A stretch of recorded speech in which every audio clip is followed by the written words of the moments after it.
Hmm. Move.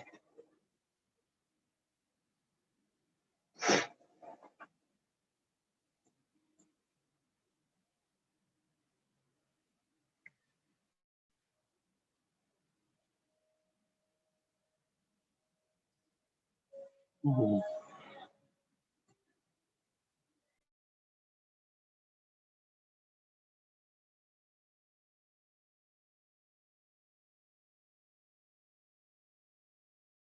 वापस आ mute कर लो।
Unmute ചെയ്തു.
productive.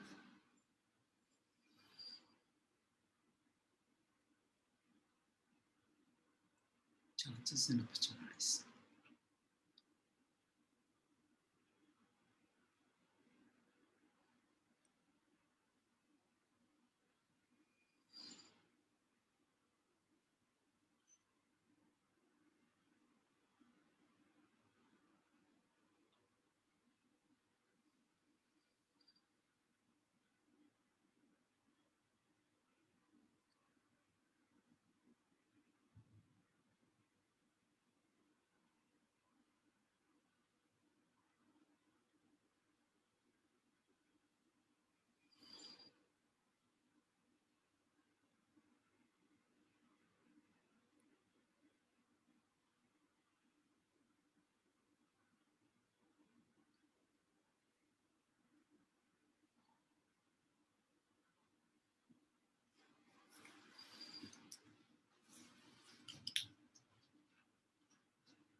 Hello, everyone. Good evening. Hope you can hear me. I'm Father Jason, Malerical CMI. I'm the moderator for this session. So today's session will begin exactly at 6:15 p.m. Till then, we got a slide presentation which presents the major thrust of NAP. Hope that will give you a kind of background.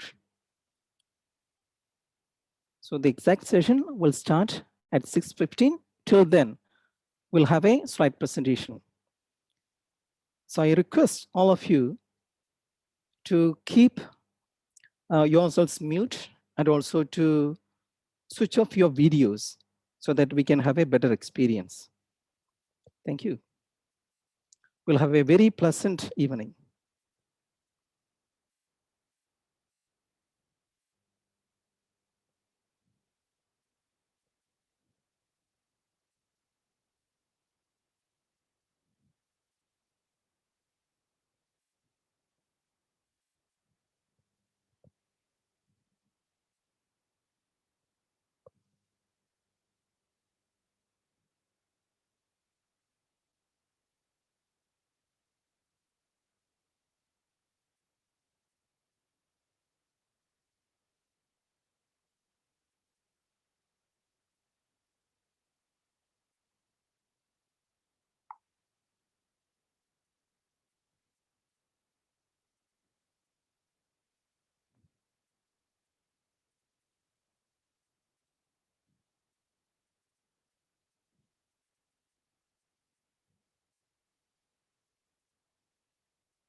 You can ask questions.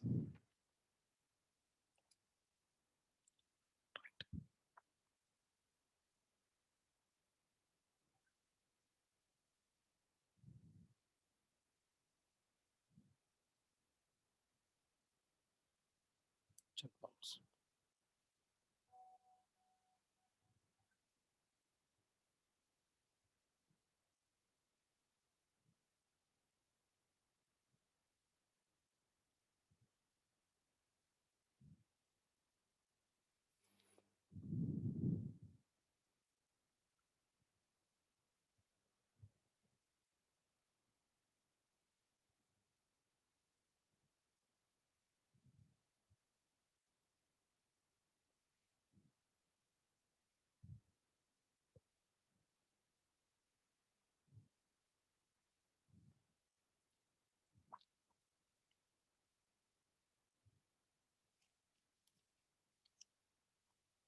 Thank you for them.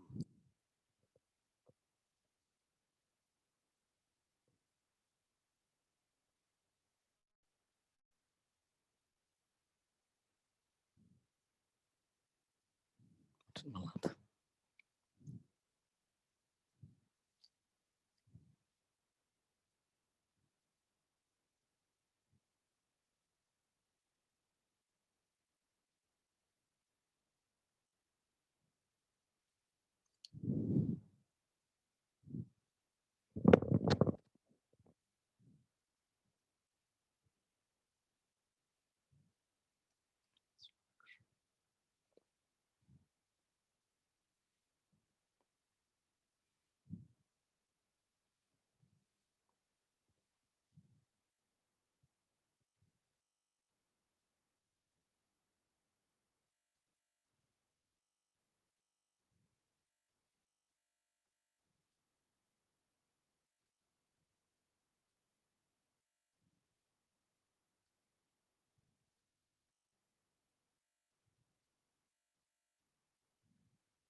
Good evening, everybody.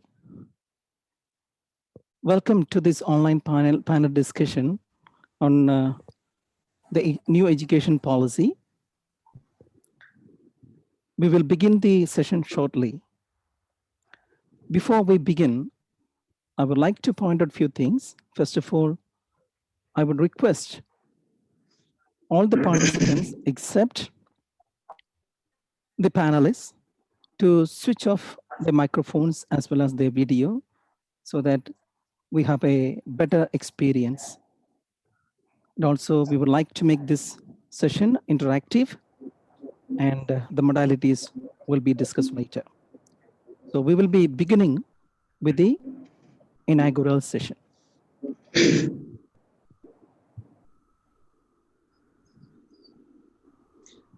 Thank you, Reverend Dr. Jason Mullerikil, CMI, the moderator.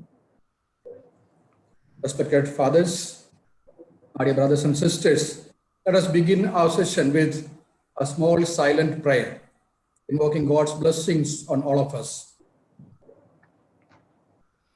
Let us pray that this webinar we are having today may enlighten all of us to understand more about the new education policy. Enlighten our hearts, Lord.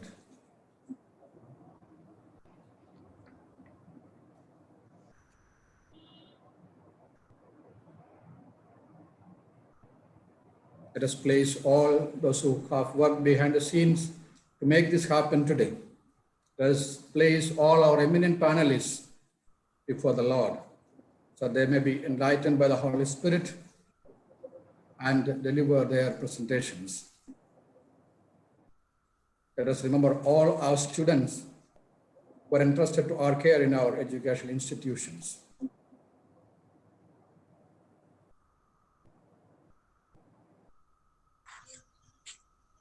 Hearty welcome, one and all, to this webinar, which is organized by the General Department of Education. We have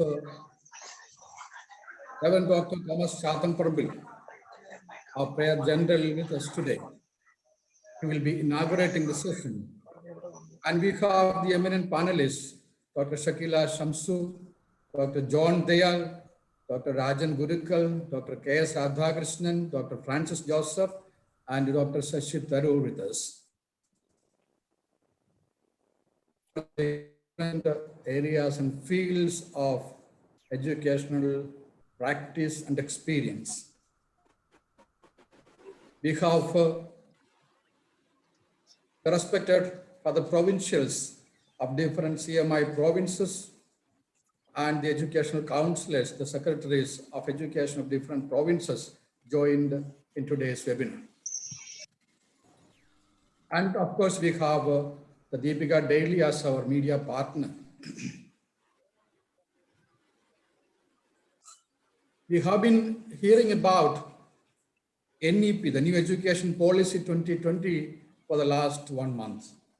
Different webinars, panel discussions, etc. have been organized at different places and institutions.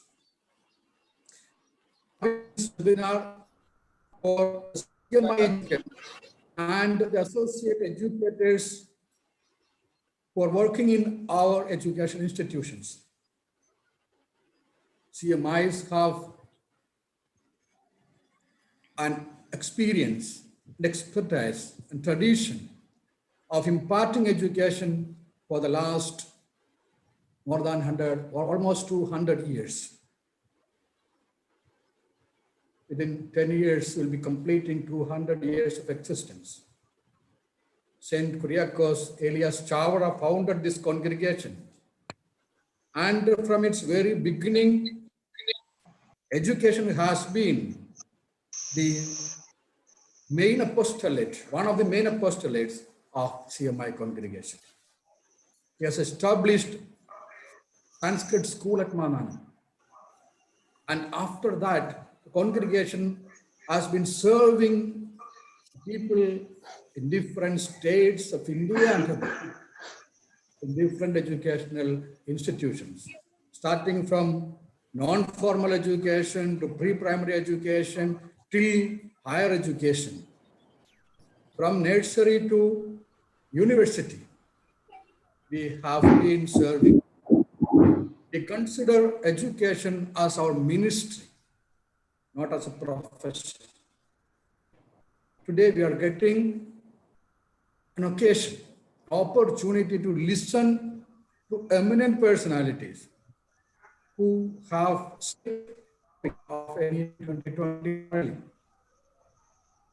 We have Reverend Dr. Thomas Chathamparambil, our prayer general, with us to inaugurate the session. He has been serving the society as the Vice Chancellor of Christ deemed to be University Bangalore. From March 2020, General of the company. I welcome Reverend Dr. Thomas Chathamparambil, my prayer general.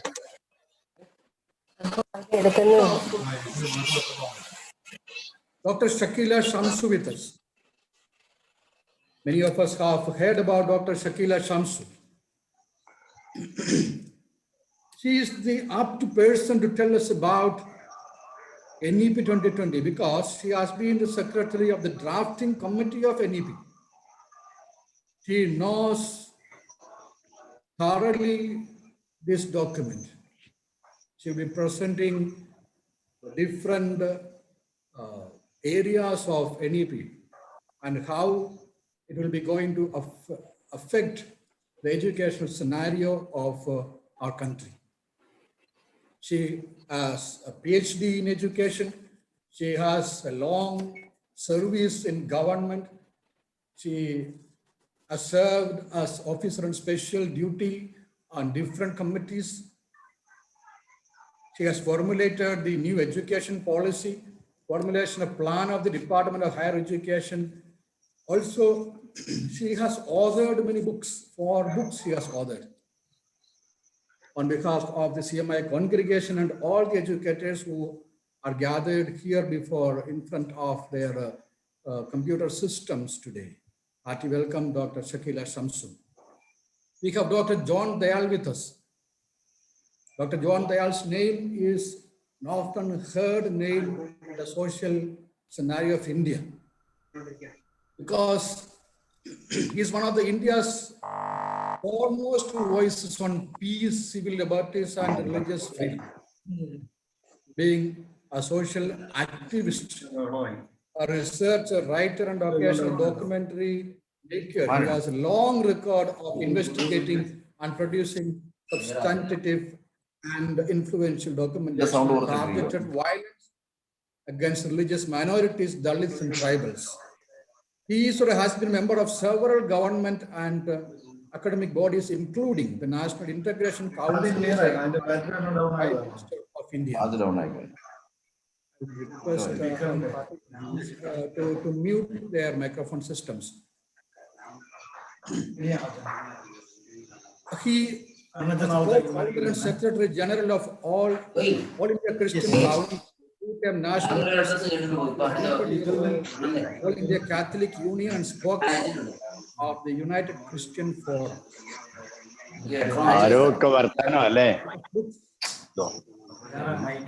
And he will be presenting the impact of NEP 2020, a critical view of this document.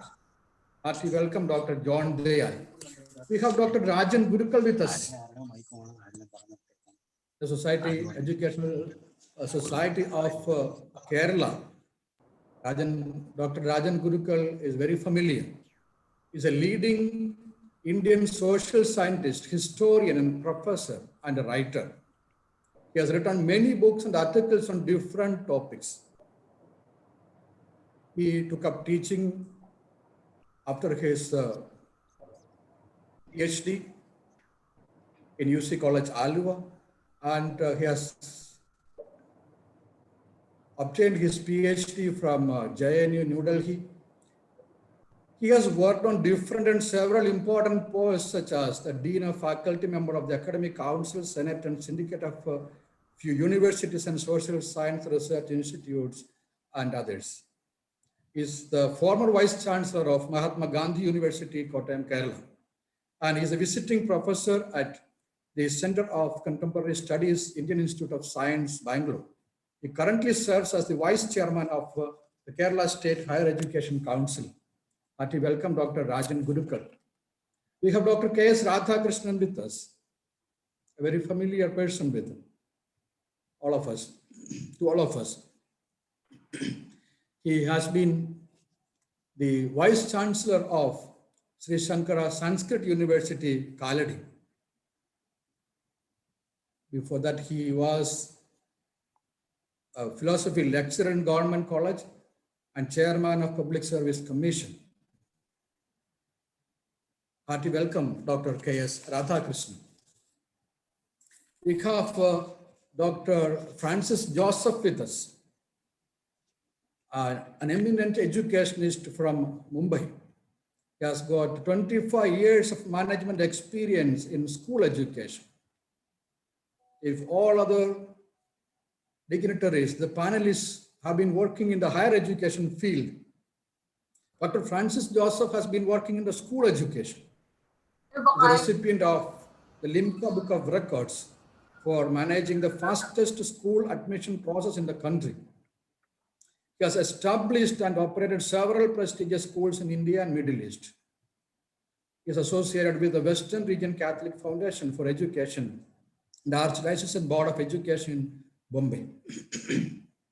Francis is the co-founder of SLN School Leaders Network Foundation, a non-profit company working for the development of private and public schools in the country, and SLN Global Network.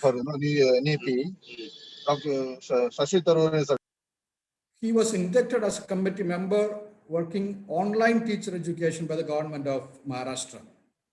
During the pandemic, COVID-19, he constructed virtual classrooms in more than 600 affordable schools in Maharashtra and Gujarat. Hearty welcome, Dr. Francis Joseph. We have Dr. Shashi Tharoor. He will be joining this panel discussion webinar shortly. He has got another meeting in New Delhi and he'll be joining us. He was formerly the Under Secretary General of the United Nations and contested for the post of Secretary General in 2006. He has served as chairman of the Parliamentary Standing Committee on Information Technology. He formerly served as chairman of the Parliamentary Standing Committee on External Affairs. In 2019, Shashi Tharoor received the Sahitya Academy Award for his book, An Era of Darkness, in a non-fiction category in English language. From 1978 to 2007, Tharoor was a career official at the United Nations, rising to the rank of Under Secretary General for Communications and Public Information. Tharoor is an acclaimed writer, you all know that. He has authored 19 best-selling works of fiction and non-fiction since 1981.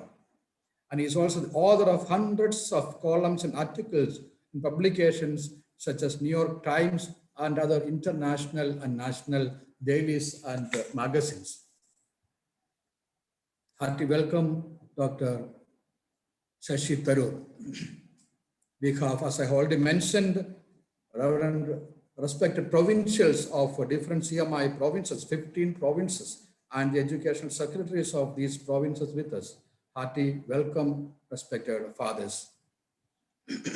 We have, I shall just mention the people who have worked behind the scene in the core committee: Dr. Jason Mullairikal, Father Bobby Talikaparambil, Father Anil Concord, Father Bino Patrakalam, Father Johnson Palapalli, Father Joseph Kusumalayam, Father Prashant Palakapalli, Father Vargapalli, and Father Matthew Karetara. Let us thankfully, gratefully remember all these people, Reverend Fathers, for making this day happen. Also, let us gratefully remember Deepika Daily, the first Malayalam daily, for being the media partner for today's webinar. Once again, hearty welcome, respected fathers, the panelists, Reverend Father Dr. Thomas Chathamparambil, Prayer General, and all the participants from across the country and other nations. Thank you very much. Now I welcome our Prayer General to address this online gathering. Good evening to all of you. It is nice to see a lot of educationists from across the country, and we all share with one desire, one dream, the National Education Policy 2020. So I have to appreciate the distinguished resource people and all the organizers and the participants who are spending their valuable time for this.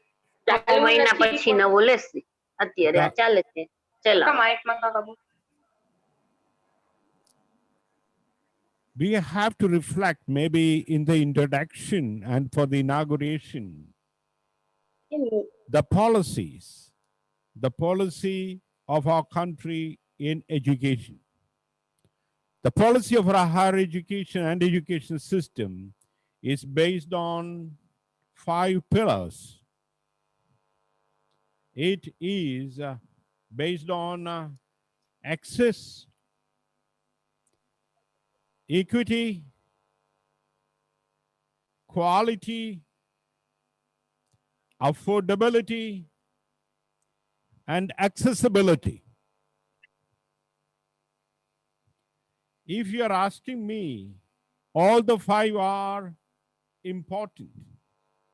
But how we are responding to these 5 is very, very important for our education system. For our National Policy of Education System 2020, it's a modern, progressive, and all the more equitable one. We are giving a lot of importance to our future young generations. We look into the knowledge economy, and we are there based on our rich heritage of our country. We have to see our gross enrollment ratio, and we have to reflect how our young people are absorbing to a new system. So coming to the higher education system, I have to appreciate the dream of our country. The dream is to create a multidisciplinary environment system, a liberal education system, where we may create, or we want to create, a 4-year undergraduate program and a 1-year master's program. And with 1 year of experience in the undergraduate training, there is option of opening to an exit, so that we'll be having multiple exit routes. So within a few years, a country which has the largest number of young people will be creating a country with talented, skilled, strong young people through higher education system.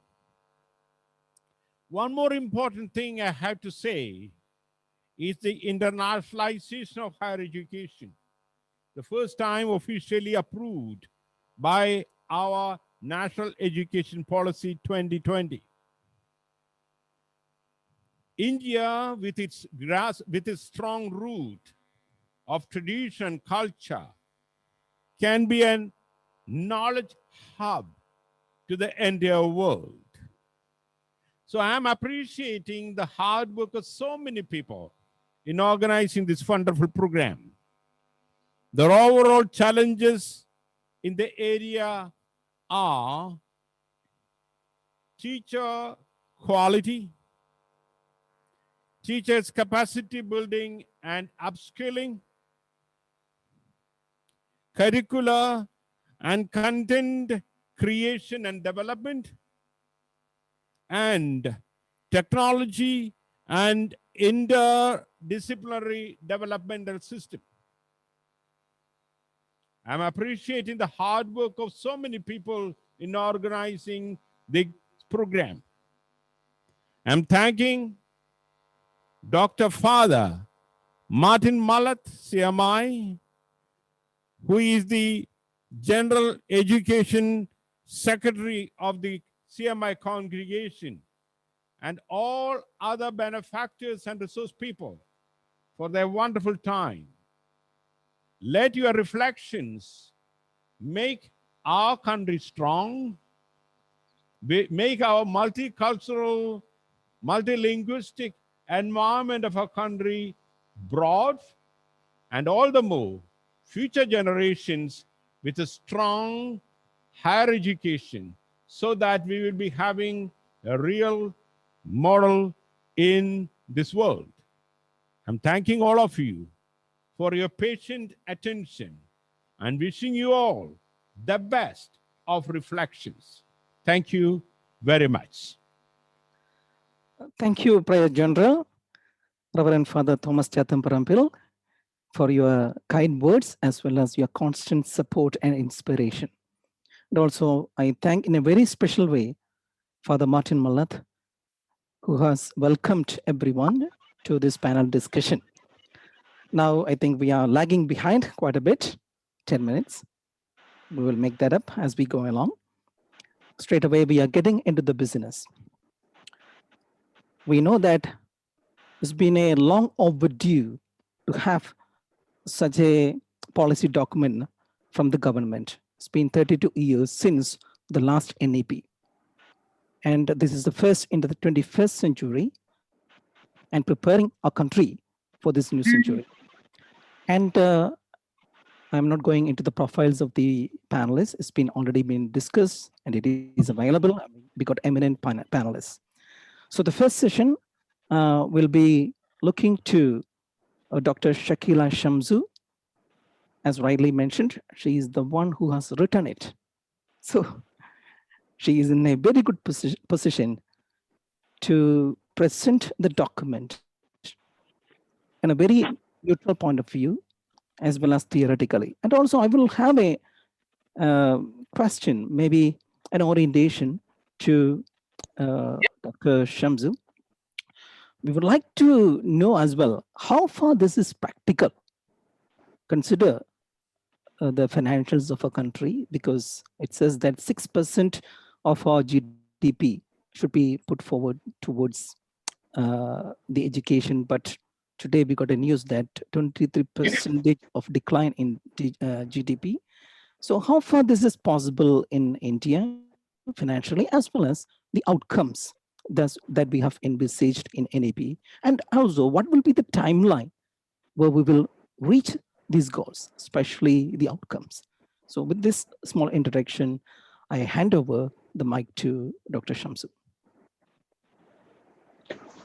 Thank you, Father Jason, and respected Father Dr. Martin and Reverend Dr. Thomas, eminent panelists whom I'm sharing the webinar with, Dr. Shashi Tharoorji, Dr. John Dayal, Dr. Rajan Gurukal, Dr. K.S. Radhakrishnan, and Dr. Francis Joseph. I think today is a day of mourning because we have lost our late president, Dr. Pranab Mukherjee, who is an eminent statesman, as we all know. And I sort of sincerely appeal to all of those who are present here in the webinar that we may observe a moment of silence in respect of the departed soul.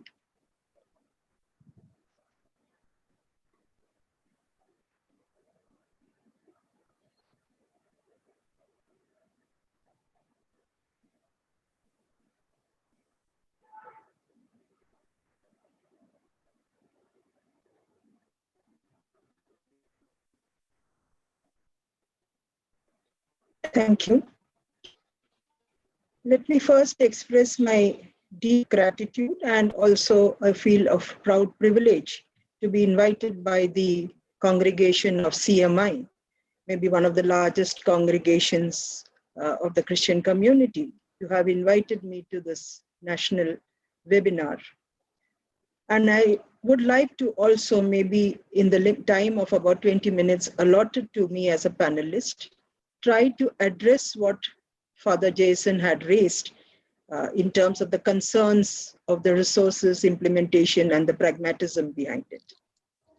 But let me put on plate for everyone. The features have been shown in the slideshow. It was very interesting to see from where that was actually prepared, because I could see many of the slides prepared by me in the ministry actually running through in the slideshow, but nicely modified because MHRD's name has already been changed. It showed in the slideshow.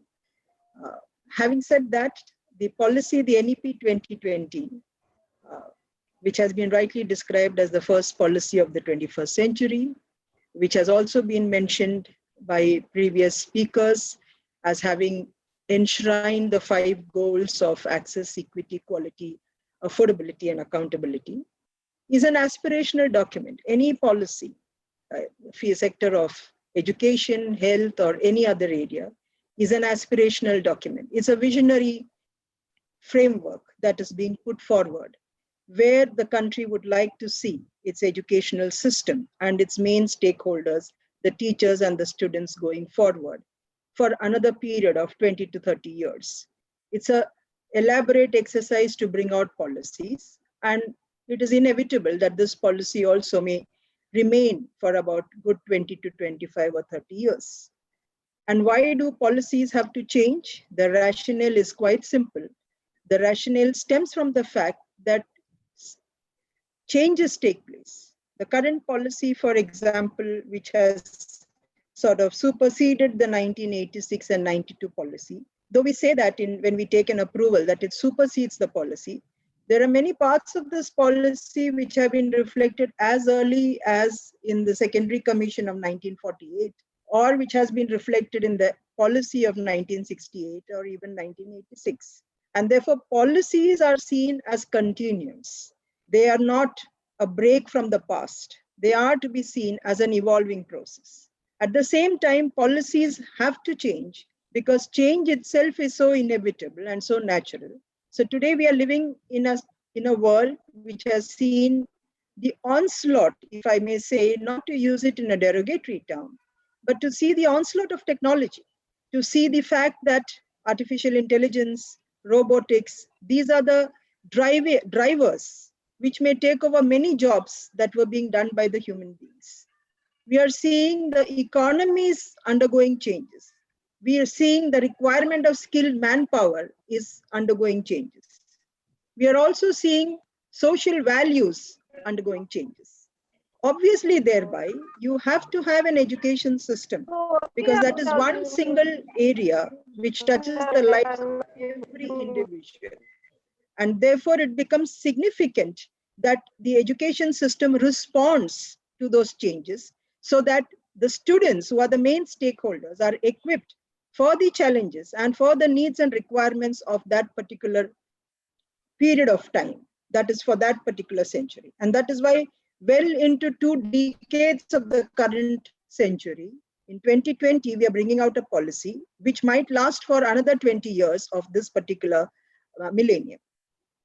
Now, while saying that, this policy based itself on certain principles, and these principles arrive from the fact that we believe for sustainable development that you must promote lifelong learning.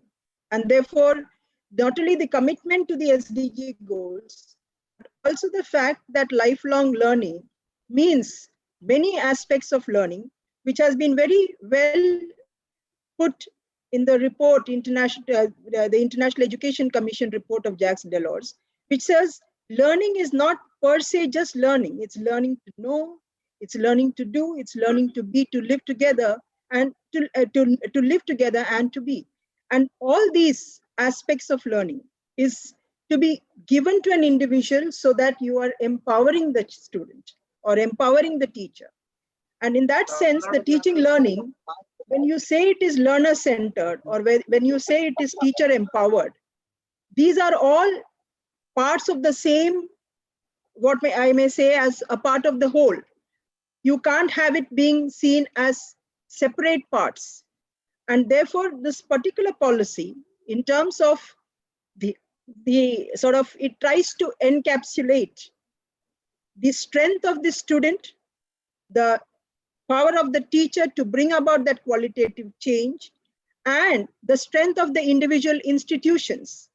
And to drive this all, you have to depend upon provincial governments and the national governments. So this is what the policy tries to say.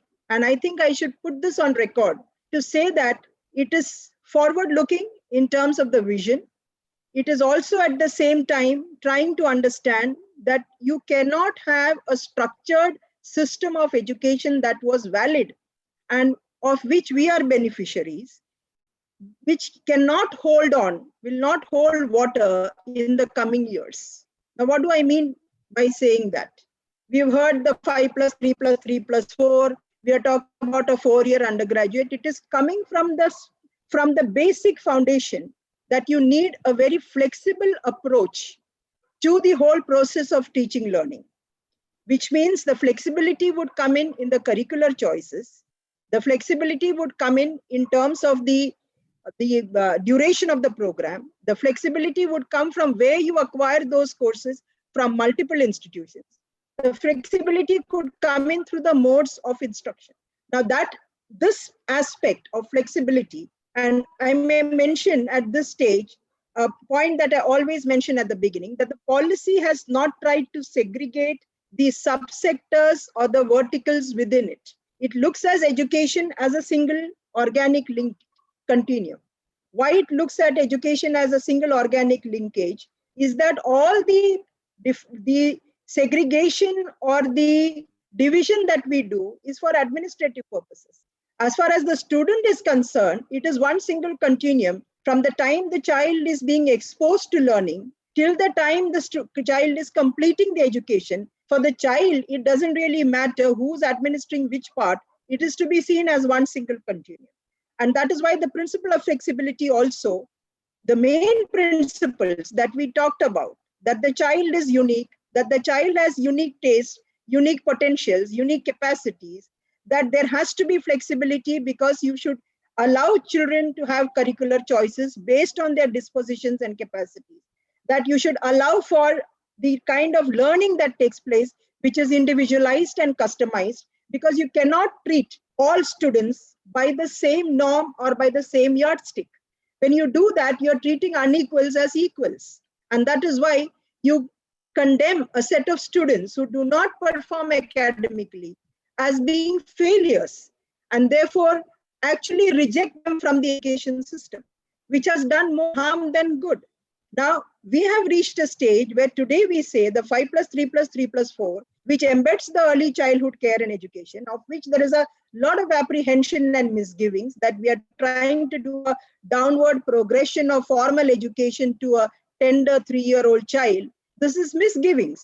We are not talking about formal education at the early childhood care education. And why I'm saying that in a forum which tries to focus on higher education is that it is the brain development that takes place between the ages of 3 to 6 that is going to impact the child's subsequent learning curve altogether.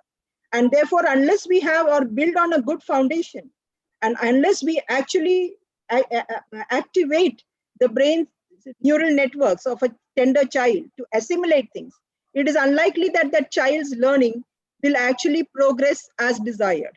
And that is why we have a learning crisis in the school education. But since the focus of the discussion over here is largely on higher education, I'll come straight to the higher education and why that principle of flexibility is being stretched to higher education. Now, India is proud and it can boast of having one of the largest higher education systems in the world. We have, as we speak, about 1,000 odd universities, some 40,000 standalone, 40,000 colleges, and some 20,000 odd standalone institutions. We call them by unitary universities, affiliating universities, the state universities, centrally funded universities. You call them deemed universities. You call them as private affiliating universities. You have different nomenclatures. We wanted to do away with all this to bring about a certain degree of rationalization, not by a top-down approach, but by asking institutions themselves to see whether they would like to be a teaching university or a research-focused university, and a desire that the policy has tried to say is that let us try to move away from an affiliating system to autonomous colleges. And this whole idea is merely for an institution to do a kind of a self-assessment and thereabout bring about a rationalization. And while this rationalization is taking place, we are very concerned that we will not affect what Reverend Father Thomas was saying when we talk about equity, that we will, and access, that we will not affect access to higher education in the rural areas or in unserved and underserved areas. What today in the government of India is commonly described as aspirational districts. These districts will be catered to irrespective of this rationalization, and therefore the apprehension that many rural colleges with less than viable number of students would actually vanish or will be sort of diminished and made non-existent is a concern, and which is a very valid concern. But let me place on record that this is being factored in when we were making it, when we were drafting it, that this should not be therefore a reason to eliminate such colleges, and that we will take care of the equity factors and we will take care of access to education in the rural areas. The idea of teaching intensive and research intensive is merely because we look at higher education as creating knowledge societies. Teaching, research, and extension are part of the entire gamut of life of a knowledge society, of a knowledge-based economy, and therefore higher education institutions are actually creators of this kind of a knowledge society. Now, based on this, which is not a hard and fast one, and this is not a hierarchical structure, and this is not cast in brick and mortar, but we have said, can institutions decide what their larger goal would be?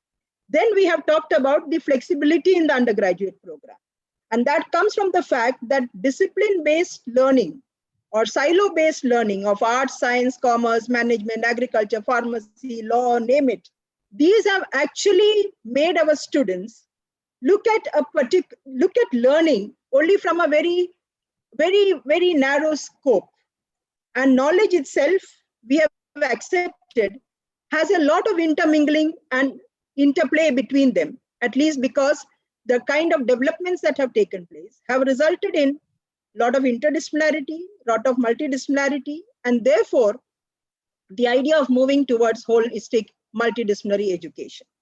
And this idea would allow students to take choices as wide as coding and music, engineering and dance, sports, and maybe a language, but the student will have to major in one or two major subjects or disciplines. But today, you might say that where are those institutions? It's not there. And that is why we are saying that the student would be given the flexibility to acquire these from other institutions through online modes, through MOOCs, where it's possible that it is within a geographical vicinity, go to that institution.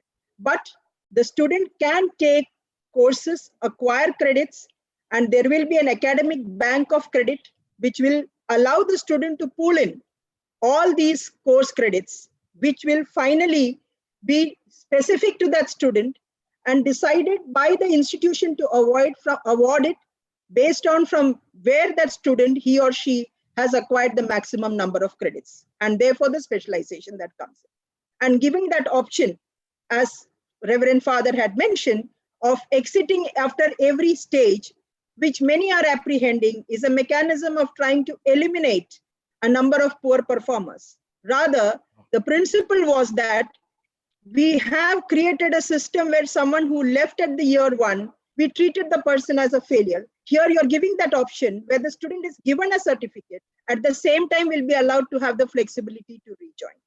And if the 4-year or the 3-year program obviously then resulted in a flexibility in the master's program. And many are also saying that the first year that we are talking of a student's credit would not stick to a curricular framework. So what is the student going to be given a certificate of? No, but when the student is doing a set of courses, he has acquired a certain degree of proficiency, or she has acquired a certain degree of, let us say, awareness and information and knowledge in a particular area. And that is what that certificate is trying to say. So here you are actually providing an individualized option to the learner with the flexibility in the duration, with the flexibility in the mode of acquiring that degree. It can be through face-to-face, it can be through online, ODL or MOOCs. And someone who's done 4 years would get a bachelor's in the multidisciplinary education. And we think that such a student can do the master's in 1 year, or someone who's done an integrated master's and bachelor's program like currently being offered in ICERS and so on, can go on straight to doing a PhD program, or even a 4-year bachelor's degree going on to do a PhD program. So even the PhD program has got multiple entry points, and we have discontinued with MPhil, which has become redundant as a qualification. But when we say it has discontinued, let me remove the apprehension that this does not mean that today it stands discontinued. Whenever a policy is approved, guidelines and regulations will follow, which says from what prospective date it becomes invalid. It will take on board the number of students who are currently pursuing MPhil. And as a degree, it does not lose its importance, because someone who's completed MPhil would still be recognized as having been doing a master's in philosophy. It is only that it need not be continued because it is no longer there as either an eligibility for PhD or an eligibility to take up a position in the faculty, take up a faculty position. Now, this flexibility obviously calls for a lot of changes in faculty positions. And we know that the drivers of quality education and teaching learning processes are faculty. And obviously, when we talk of the change in the curricula and the teaching learning processes, which has to be more activity-based, promoting cognitive thinking, promoting creative thinking, promoting, let us say, the spirit of inquiry and a scientific temper, the kind of activities that need for the teaching learning transaction also cannot be rote learning or cannot be merely memorization. It has to be based on application of that knowledge. Obviously, the faculty will have to understand the new kind of pedagogy that is needed for that. And all the assessment also will need to change. The current examination system or the current system for assessment will have to be modified. Can I just intervene? Can I just intervene? You will get at least 3 more minutes, and I think. Yeah, sure. I'll wind it up in that. Okay. So the kind of testing and the assessment that will have to take place will also have to be modified. Now, if you have to have all these changes taking place without actually visioning something in a vacuum, the teachers have to be given that kind of training so that they would be able to meet those challenges. While saying so, we have emphasized that currently the faculty are possibly not getting that many avenues for professional development and capacity building. So we have looked at not only the service conditions of the faculty, but we have talked for a very robust system of accountability also by trying to bring in the idea of tenure track, which does not seem to be a very palatable idea among the faculty. But the idea is that you are giving them a longer probation period to actually say that they could bring about an impact in the learning outcomes of students in the higher education. Because it is very important when we say that we have the youngest population, that we also try to see that this youngest population is not just going out with a piece of paper, but is actually having learned or acquired a certain kind of skill or knowledge or a certain kind of, let us say, awareness that that piece of paper justifies. And that role can be done only by the faculty in the higher education. Now, another important area in the higher education is the National Research Foundation, which again has a lot of misgivings that your PhD, the topics that you decide for your doctoral studies would be approved by the national. Nowhere have we ever envisaged an NRF to do that. All that we have tried to say is that it will try to it is an umbrella body, which will sort of catalyze research and try to nurture and seed research culture at undergraduate education, which is taking place largely in the state universities. And let me tell you, state universities account for 94% of the student enrollment in higher education. And you have to actually instill a spirit of research and innovation and develop entrepreneurial skills in our students at the undergraduate level. NRF is expected to do that kind of a catalytic role without trying to usurp or take away the powers that is vested currently with research bodies like the ICSSR or the ICMR or the ICAR or the DST and the DBT and others which are research funding bodies, while at the same time saying that STEM and non-STEM subjects, including humanities, social sciences, will all get due attention, including languages that we are talking about. Now, Thank you so much, yeah, ma'am. I think we'll stop here and maybe take on as we have the panel discussion going on. Thank you very much. Thank you so much, Dr. Shakila Shamsu. Since she was the one who has written this document, I think she could see it as a continuum. The whole process of education is a continuum from year 3 till the post-graduation and PhD. And same kind of themes lingering on that one. But the question remains how we are going to implement this. I think that question remains to be answered. And I would like to inform you that we got more than 800 participants at the moment in Zoom as well as in our YouTube channels, which is a wonderful outcome. Thank you so much. And some of our participants, they are raising their hands. I would recommend them to put your questions on the chat box. And we got our core team members. They will be consolidating those questions. And after the next presenters panelist session, we'll have a short question answer session and we will move on. So now the next session is going to be done by Dr. John Dayal. He does not want any kind of introduction. We see him in national television channels almost every day. And he's the champion of the poor and the downtrodden. And he raises his voice for the minorities. In NEP, there is, it actually speaks about minorities, but it never speaks about minority rights. I think this is one of the questions that we would like to be answered, or maybe the comments that we expect from Dr. John Dayal and many other things. So I'm handing over the mic to Dr. John Dayal. Thank you very much, and what a privilege it is to be in such august company. But first of all, my greetings and gratitude to the Prior General for giving the go-ahead for such a seminar, because while it is good to educate yourself, sometimes you have to challenge governments, and that can be sometimes not very pleasant. So thank you, Prior General. Thank you to all the academicians here. I am possibly the one outlier. I am not an educationist. But thank you for introducing me as somebody who feels for the poor. That is for very personal reasons, because there has been a period in my life when I was absolutely abjectly poor after my father had some tragedy. I've lived in a slum, in a hut.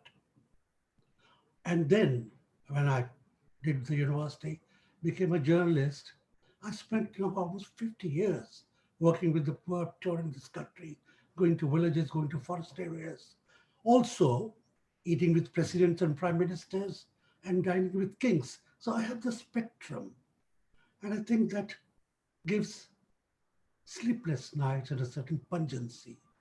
But Dr. Shakila is here, and I will suitably modify my language, also because so many principals are here, and I'm still slightly scared of principals. So, but let me begin I prepared 3,500 words, but I can't prepare a PPT. I'll try to be very brief, 15 minutes perhaps, to give time to questions. But I will be truthful to myself. I wish we had an occasion to discuss para by para this entire policy with Dr. Shakila. But I have discussed it with Honorable the Minister.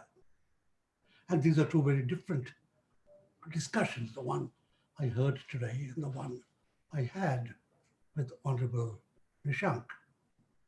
Today, Mr. Ramesh Pokhriyal, the Education Minister, has said in his article in the Times of India, and I quote, "The National Education Policy 2020 has a new focus, reducing learning poverty through foundational literacy and numeracy," unquote.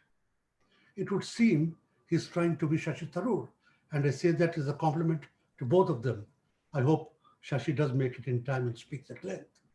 And then Mr. Pokhriyal goes on to add, the Atal Bihari Vajpayee government's Saksha Abhiyan, carried forward by the Modi government, has led to enrollment in primary schools being 100%.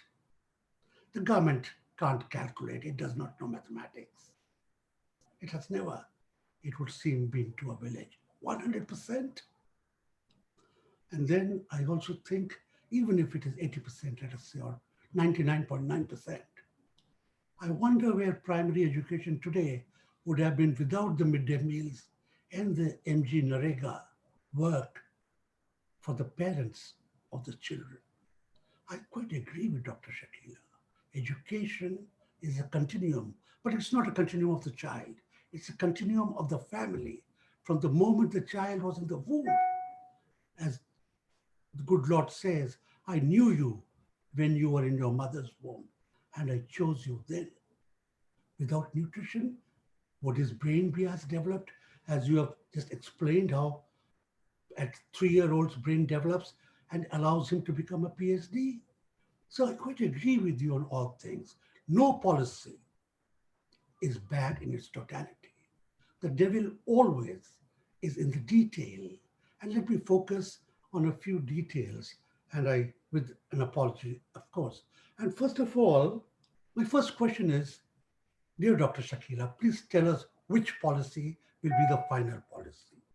Because Parliament is not in session, the policy has not been laid on the table of the House, where it sort of freezes and you can't change a word without informing Parliament. But on the internet, my colleagues have identified, even in the last 1 month, 5 versions of it. Somewhere a para changes, somewhere a grammar changes, somewhere an annotation changes, somewhere the typography changes, sometimes the accent changes, and sometimes the content changes. How would that be? And I think you know what I'm talking of. I would like to share in detail, and I will later email it to the organizers so they can email it. Otherwise, I would have to go through very graphic details. The July 29th document, the August document, they are so different in many paras on the dropout rates, on ensuring universal access to education at levels, and so on, you know. And the August 6th one, as I said, which again sort of trims things and fine-tunes things. Is this therefore a policy that is set in stone? And I think you already half answered it. The policy will become fact when the rules are involved and we know what the devil has to say and what are the details of it. You know, we did a book on the first policy, which was announced. And while we were doing it, the 56-pager was uploaded. So we edited it. Seven of the, I think, best critics of education wrote in that. I and Father Sunny Jacob, a Jesuit, are the editors. We don't write all of it. We wrote some of it, but some very decent people wrote all of it. I asked Anil Chamaria, a friend of mine, a Dalit, a journalist, a thinker, a prolific writer, could you please do me 10,000 words from a Dalit tribal's perspective on the policy? He sent me 2,500 words. I said, this doesn't make a chapter of a book. It's too little. And he flared up in a way. He said, what can I write? The policy has been made as if there are no Dalits in the country, as if there are no tribals in the country. It doesn't take us into consideration. I went through the policy once again with his eyes, and lo and behold, he spoke the truth. The second, dear Dr. Shalya, and later perhaps I would be a questioner for putting a question to you. Are you violating, not you, is the policy violating constitutional provisos for me, for my generations, for my brothers and sisters as religious minorities, as Dalits, as tribals, as OBCs, you could say, in a manner of speaking. The lumping together of a very stratified society. Please understand, you're trying to create a level playing field where the goalpost changes every day, where we are talking of building an airfield on a hillock. And you know what happens when you cut off part of the hillock to make a level playing field? It is not level. Planes can fall, great tragedies can occur. The Dalits need special provisos. The minorities have earned the right by being citizens of this. As Archbishop Felix Machado said, I am fully Christian and fully Indian. And therefore, I have God-given rights and Constitution-given rights, Article 2930, to do all that I wish to do and what the CMI congregation wishes to do. Where are our special privileges enshrined, cocooned, protected in this policy is something, please remove our apprehensions. You know, so much is happening. We're in a churn and we need not just actual protection, but the feel of the protection. And that should be up there, loud and clear.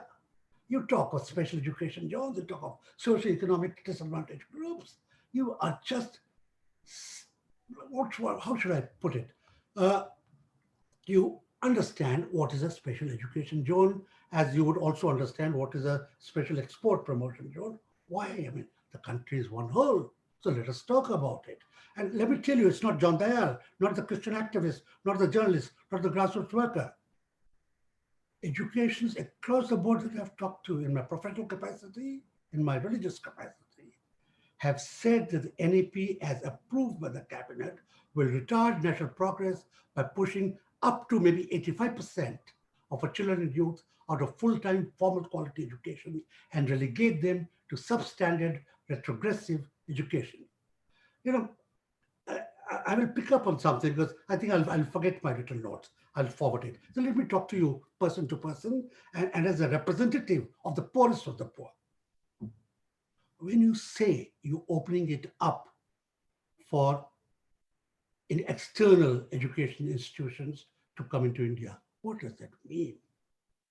Are they going to make education free for Dalits? Are they going to give 15% reservation for Dalits, 7.5% to tribals, OBCs perhaps? Are they going to allow, if you allow, let us say Notre Dame University, a Catholic university or university in the US to open 20 centers in India?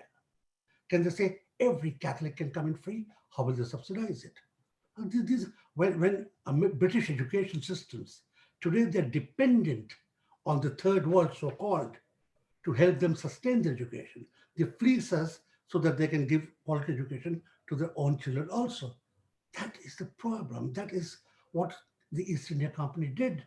And we would like to open the doors again for that. I'm giving you a political fear.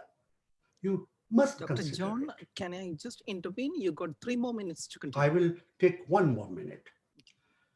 And I think these are issues that need to be addressed because the parents, the child, you've correctly spoken of saying a policy is on for a quarter of a century, and that is my fear. If I would say it is like an annual budget, it's like taxation, next year we'll change it. You can't do that. We are playing not with John's future, I'm going to die in 5 years, 10 years, or tomorrow, but for my grandchildren's future and their grandchildren. And that is my fear too. And I address you and this congregation to quantify that fear. I can do it para to para. And lastly, let me tell you, what do we have today? We have super nationalist organizations, fundamentalist organizations, huge number of schools, their curricula, their teaching material, the pedagogy, the teachers out of the review, out of the purview of national review systems. What are they teaching those children? They're not teaching them the love of Christ. They're not teaching them the egalitarianism, the equality of the Constitution. They're teaching them hate. And I am not going to go around without a fight for that. Thank you so much indeed for listening to me. My apologies in that I was addressing you as a representative of the government, and therefore, in a way, my spokesman to the government in the next meeting. I'm so grateful to you and to the CMI. Thank you so much. Thank you so much, Dr. John Dayal. As we could see, you've been actually putting your heart into your talk, and you were rightly championing the poor and the downtrodden in your talk. And I think a couple of questions being raised. I will sum that up. These questions have come from Dr. John Dayal himself, as well as some of our participants. And maybe I think Dr. Shakila could shed some light on at least two of them. First of all, I think the final policy draft. We are seeing too many versions of the draft. Is it true? Have we got a final one? And if that is changing, why? I can quote you. Yeah, if it is changing, why? Because I think that question can be answered by Dr. Shakila. She has been instrumental in writing that one. The other one is the policy is clear on destination, but silent on the journey. So that is a wonderful question raised by one of the participants, because we can see it's a wonderful document, good intentions, but how are we going to reach the infrastructure, the investments, and how we are going to apply this to a large population like in India and taking care of the poor? So these are the questions, two questions. The third one is the internationalization of our education. I think our prior general, Dr. Thomas Chatham also mentioned about it, but I think Dr. John Dayal has got a different view on that one. So I think that is also one thing. Maybe if Father Dr. Thomas is also there, he could also shed some light. So first of all, to Dr. Shakila Shamsu for a quick break, quick session, maybe 1 to 2 minutes. Yeah, thank you. I think on the versions that are actually changing, well, I at least have only one version with me, but I must tell you that I don't think on the MHRD website, the versions have got changed. What is actually happening is, thanks to the social media, you have a number of multiple versions. And if you were to ask me, I have something like 50 versions on my system, but that is not the one that is defined. The one that is of 66 pages, which clearly puts the part one, part two. Will it change? Will the policy document change? No, the 66-page document as of now, which has been approved by the cabinet, no Government of India ministry has the power to change that. Okay. Because it's a cabinet that has approved it. Only and the therefore implementation will be changed, right? No, not the presentation. The 66-page document which has been approved by the cabinet cannot be changed by any individual ministry. Okay. It's the approval of the cabinet itself. But so what can happen is that subsequently, when it goes to the parliament and you have the discussions there, and there are reactions that call for certain changes, you've seen that in the 86 policy itself, you will see an asterisk with that question is clear. Can we move on to the next question? Because clear on destination, but we are silent on the implementation part. Yeah. So the policies don't outline implementation. Policies are always, as I said, vision documents. The ministries prepare the implementation plan. And right now the exercise has already started with the ministries holding discussions with the state governments, because it's a subject in the concurrent. Let me put it in a different way. Do you really think that what is being said in the policy can be implemented? Do you really believe in the context of India? Within a time bring out a policy that is only implemented. No, I'm only trying to ask you a reverse question. Mm-hmm. If we are to put a policy which is limited by its power to be implemented, we cannot look at a forward-looking document at all. So a this policy is a kind of aspire. Yes, it is an aspirational one. We'll have to work towards it.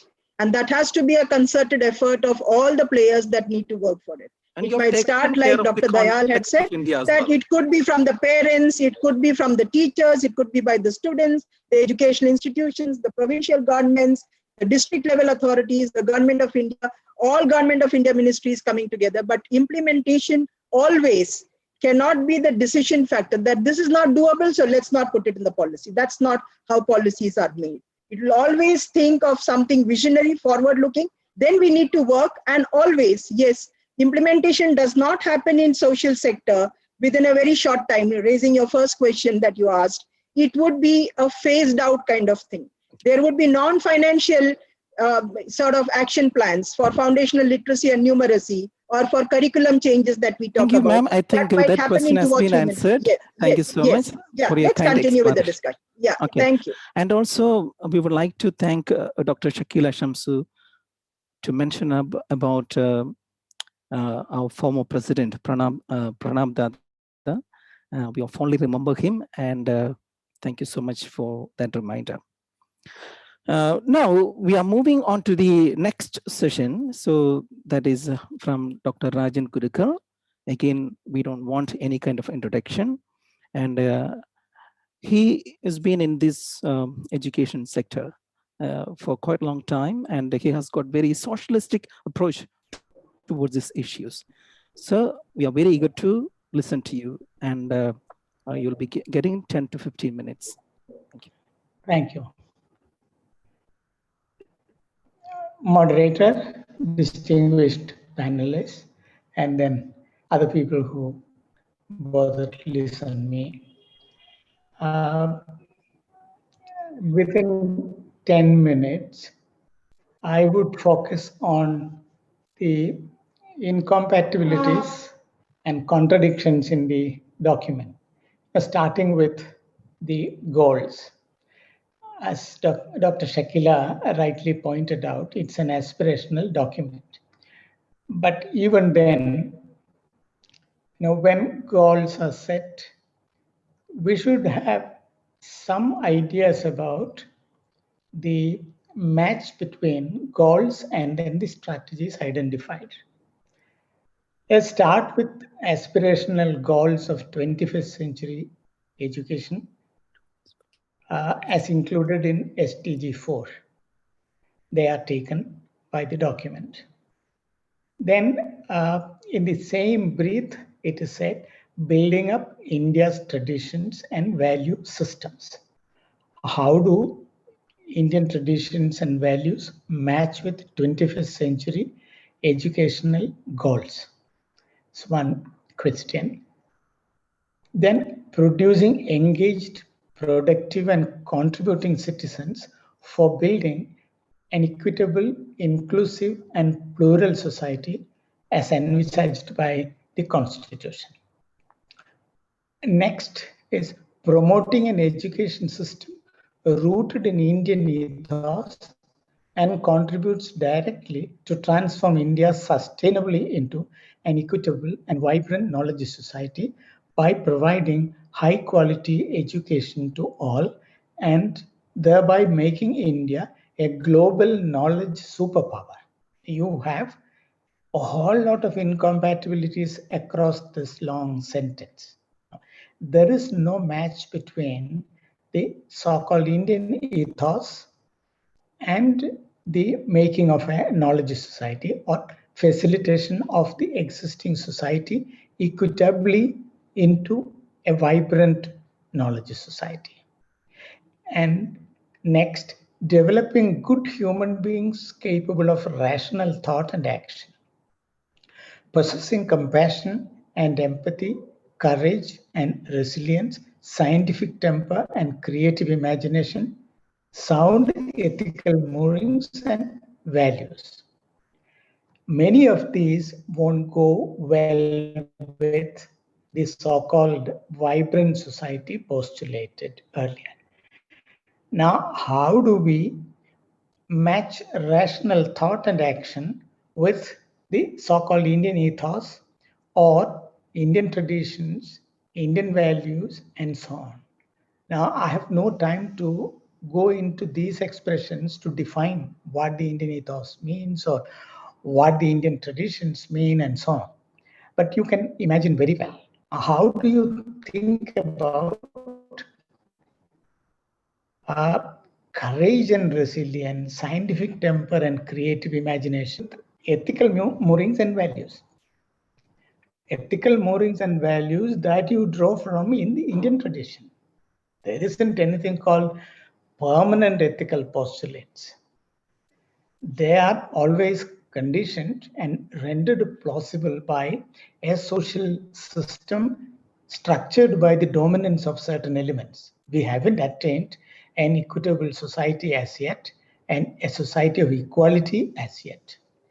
Making education a leveler, that is another goal. And taking education as the best tool for achieving economic and social mobility, inclusion and equality. You can see wherever possible the beautiful terms of lofty ideals like equality, equity, inclusion, mobility, all these used with seldom care for the incompatibilities across various adjectives and various nouns. Now, developing creative potential of every individual, a very good idea. But what about individuals under relations of domination, structures of control, and then all kinds of historically contingent labyrinths like a caste and various such matters? Where is this so-called autonomous individual? And is it possible for education, which is also an important institution within the social system of contradictions, make all these removed, resolve all these? Now, education just cannot act as an instrument that levels social relations of contradictions. Education is only an institution rooted in the social system. It just cannot act otherwise. It's always acting as an instrument capable of reproducing contradictory relations, reproducing contradictory structures and systems. Therefore, seeing education as a major instrument of transformation is running counter to accepted social theory. Then making education a public service and a basic right for every child. In the case of every child, of course, we may be able to ensure, but what about making higher education a public service? It is not possible according to international laws. Education is private good today. After signing GATS, India has accepted this international law, and India is bound to leave education sector a trillion dollar business. Then there is a statement about ensuring substantial investment in a strong, vibrant education society, as well as facilitate true philanthropic private education with community participation. You cannot think about this. Already it is stated that India's economy is very poor. 6% of the GDP will never be set apart. With the result, there will be unbridled privatization and commercialization of higher education, which is already there. But there are very good institutions in the private sector which work very well. I have no quarrel over there. They maintain quality. Father Thomas is there. Reverend Father Thomas was the Vice Chancellor of Christ University. I know how Christ University has been working. There would be certainly quality higher education institutions. Devara College, for example. No. But that wouldn't be an excuse for us to make a generalization about a commoditization, commercialization of the transmission of knowledge. Now, last point is the contradiction between knowledge and knowledge economy, which is the foundation of knowledge society, and then the existing society of the country. Now we have something like 43 people, 43% of the youngsters straining at the least to access higher education. Now, this new policy is not going to make any change over there. Now, what is this thing called a knowledge economy? we should be able to seriously think about it. Knowledge society is a soft expression of knowledge economy. Knowledge economy is the latest version of capitalism, heavily dependent upon science and technology for the production of marketable knowledge. So knowledge economy is actually referring to an economic system consisting of production, consumption, and exchange of knowledge. Now, marketable knowledge also presupposes protection of intellectual property and production of patents. It is transaction of intellectual property and patents, which is facilitating accumulation of huge capital, unimaginably huge. Therefore, corporates have established globally a large number of huge research establishments for production of marketable knowledge, for accumulation of patents, for accumulation of intellectual property. Dr. Rajan Now, Kurikul, can I India, just among intervene? various other third. You look at Yes, I'm the winding up. Yeah. I'm winding up. Yeah. So the contradiction between the existing society of the country, which is noted for its strikingly exasperating unevenness, and then knowledge economy on the other. So a country with very poor intellectual property right will not be a good player in the knowledge economy if it is letting the field open for high-level commercialization and commoditization of knowledge. Thank you. Thank you so much, Dr. Rajan Gurukul. He has made a valid point regarding the commercialization as well as the privatization that could happen within the education sector, as well as the gap between the aspirational aspect of the document as well as maybe the ground reality that we face. I think these are the questions to be answered still. And now I would like to go to the next panelist, Dr. K.S. Radhakrishnan. He is the former Vice Chancellor of Sanskrit University in Kaladi. And as we know, Sanskrit has got an important role in NEP. And also there are questions keep on coming in our comment boxes regarding the language issue. For example, if we are actually concentrating more on Sanskrit as well as on mother tongues, vernaculars, what will happen to English? Don't we actually look into English medium schools and English education? So this is one thing I think Dr. K.S. Radhakrishnan could shed some light on. And also the ideological spoon feeding that could happen. There are fears. Dr. John Dale also spoke about the fear, especially in the minority communities when we start education from the year 3. What will happen in the future? So these are some of the concerns, and I am heading over to Dr. Radhakrishnan, 10 to 12 minutes because we are just out of time. Professor Dr. Chathambarambil and eminent panelists, distinguished participants and my dear friends, let me congratulate CMI for the initiative they have taken to hold a discussion on the central issues regarding the new education policy approved by the Union Cabinet and presented before the public for their action and interaction. I was not able to listen to Dr. Dayal and Dr. Gurukul for the unstable internet connectivity, and the audio was very poor quality.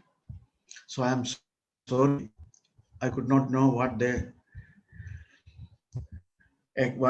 they said about this new policy. I would like to confine on the vision statement. I think that's important. The modus operandi is to be worked out, and we have to get large scale inputs from the public So I'm not going into that area, and because I don't have that much materials with me to interact with that area. The vision statement aims at the creation of a vibrant knowledge society. I think it is a paradigm shift. It's a paradigm shift from the stagnant knowledge society to the vibrant knowledge society. What is meant by the stagnant? There are differences between the stagnant knowledge society and the vibrant knowledge society. What are they? I can enumerate at least 6. Number 1, the stagnant knowledge society is basically anthropocentric, while the vibrant knowledge society is ecocentric. Anthropocentrism believes that man is the measure of all things and man should not be the measure of all things. That has been widely accepted by the intellectuals as well as the learned all over the world, because we cannot survive by looking after the interest of the human beings alone. So we have to go more liberal, and we have to liberate ourselves from anthropocentrism and to focus on ecocentrism. Then number 2, our knowledge system has been developed on the basis of the Eurocentric tools. And we have to liberate ourselves from the Eurocentric tools to the pluralistic contextual tools to be evolved from the context in which a teacher and a taught lives. That's very important. So that is the second aspect. I don't subscribe the theory that Euro is the center of all types of wisdom, the center of knowledge, the center of religion, the center of culture, the center of science, the center of social science, etc.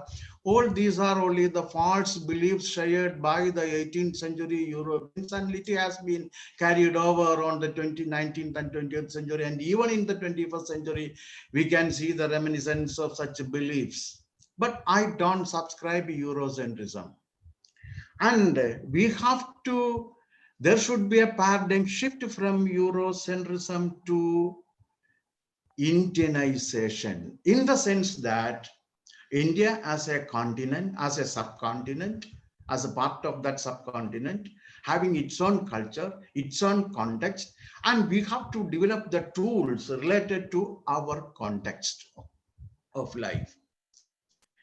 If we go after the Eurocentric traditions, we may be good apers, but we cannot be the creators. A person who apes something can never be a creator. If you want to create a vibrant knowledge society, you have to shed away the Eurocentric frames of your thought and practice. The third point is that, see, we have been learning a lot of things, theorizing and theories devoid of practice. So this should be a paradigm shift from the theory devoid of practice to the pragmatic steps to be adopted for the implementation of the policies. We have to implement it in our society. At least we have to take steps to find out the tools to implement in our society where we must be able to practice it. The practical aspect of knowledge is very important. And I do consider that practice is more important than the theory. Theory is of course good, but the theory devoid of practice is a useless luxury. So I don't subscribe that view. Then there should be a shift from the abstractions to the concreteness. Now the stagnant knowledge society believes in abstraction. We do abstract certain things and we are discussing on it. But we have to come to the concrete reality. how is our reality, how our reality is related to the so-called universal truth. There may be universal truth and there must be universal truth, but universal truth must have contextual applicability. That contextual applicability is very important when you think of the universal truth. And moreover, it should be a shift from uniformity to multiformity. That's very important aspect. The moment we say that we have to give importance to the mother tongue, by mother tongue, I mean the contextual language. The language which my context gives me. It need not be Malayalam always. But I would be able to know the context in which I live, and that contextual aspect is very important. So mother tongue should be understood in that sense. If it is communicated, communication will be more easy in mother tongue. I don't say that communication is that much difficult in English, but I do say that it must be more easy for everyone if it is being done in the mother tongue. Mother tongue means the contextual language. I had the opportunity to teach the philosophy of language at the postgraduate level. Then I have to use the example given by Bertrand Russell. Bertrand Russell gives an example that Sir Walter Scott, the author of Waverley. It's only an example. But throughout the world, the philosophy teachers use that example that Sir Walter Scott, the author of Waverley. But I was so sure that majority of my students were not able to know who was Walter Scott and what is Waverley. So we have to make use of the contextual examples. That is very important. So the contextualization of knowledge is very, very important, and that should be implemented as part of the implementation of this new education policy. We have to chalk out plans. Can I just intervene? What do you mean by the contextualization? Means the contextualization means the context in which I live. This is my context. Okay. See, I have to learn it more easily. Does it mean that the Indian culture in a general terms, or? No, this has nothing to. I said that it is a decentralized form. Okay. I even said that there is not a single Malayalam. The Malayalam which I speak is entirely different from the Malayalam that is spoken by Dr. Gurukal, because he belongs to the northern part of India. I belong to the central part of India. There must be the differences even in that language. So that contextualization aspect is very important, especially when we deal with the communication systems. I can cite an example. When the poor fisher folk asked Jesus that what do you mean by heaven? He said that it is something like a net that includes all fish. This is what is meant by the contextualized language. So the fisher folk would be able to understand it. That aspect is very important in imparting knowledge. The communication is to be made easy. Yes. The communication is to be made more effective. That so then we are giving a lot of importance to Sanskrit in Sanskrit is an important language. Why so are you afraid of Sanskrit? No, we are not afraid. But how do you reconcile these two principles? No, Sanskrit. See, the influence of each and every. If I use, though it is an incorrect use, to make it more, to give more stress. Each aspect is important. And there is another question coming. That means if you are giving importance, can I just intervene? If you are giving a lot of importance to mother tongue, how do we actually? Yeah. Dear moderator, let me finish my talk. Okay, then. Thank you, sir. You have given only 10 minutes. Yeah. And you are consuming 2 or 3 minutes. Thank you, sir. I will keep on. You can ask questions after I finished my talk. That is better, I think so. Every now and then, why are you interfering? You keep mum when others spoke. It is not the right way of moderating things. I'm sorry for my frankness. You permit me to finish my talk. Okay, sir. Please continue.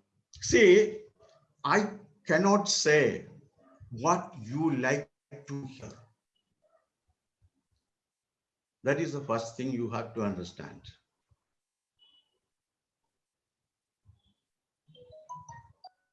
If you don't like me, you stop it here itself. I'm ready to quit. Sir, please continue, sir.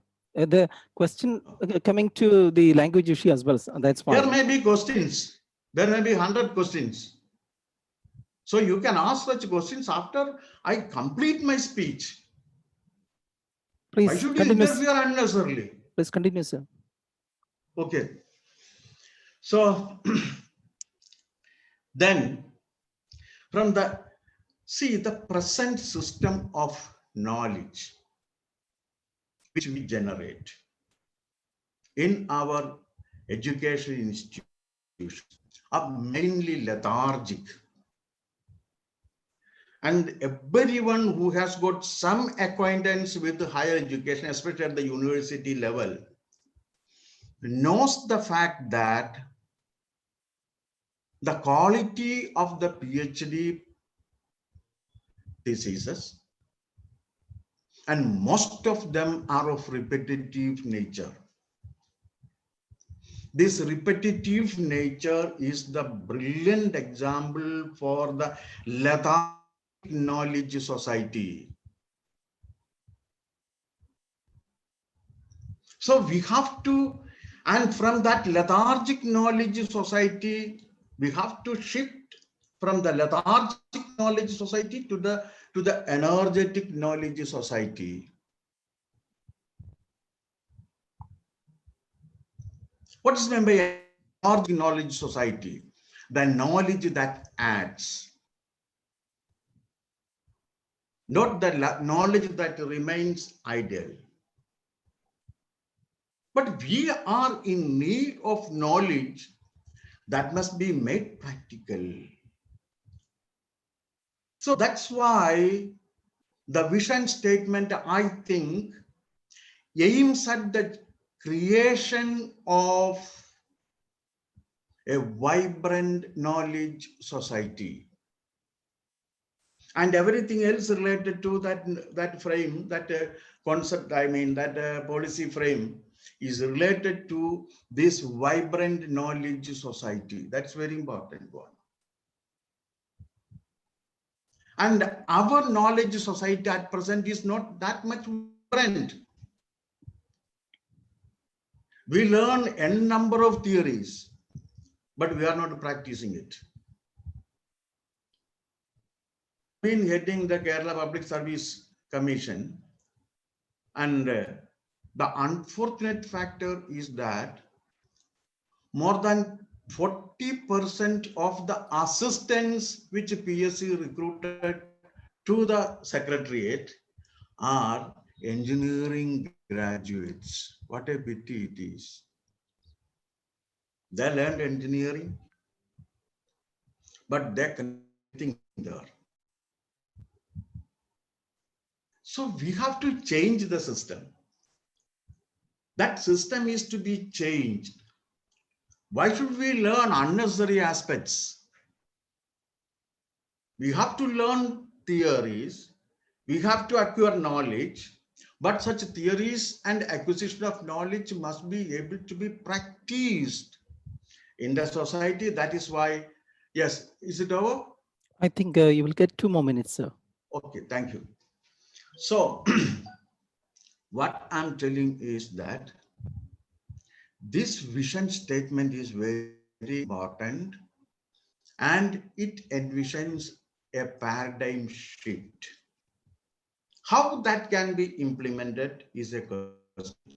And your question about the India.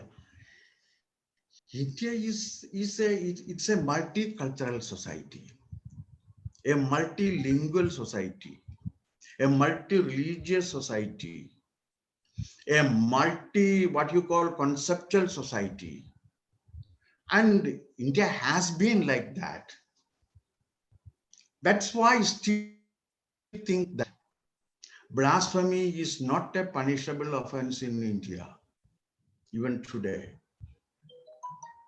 But if I criticize a God man, I will be punished.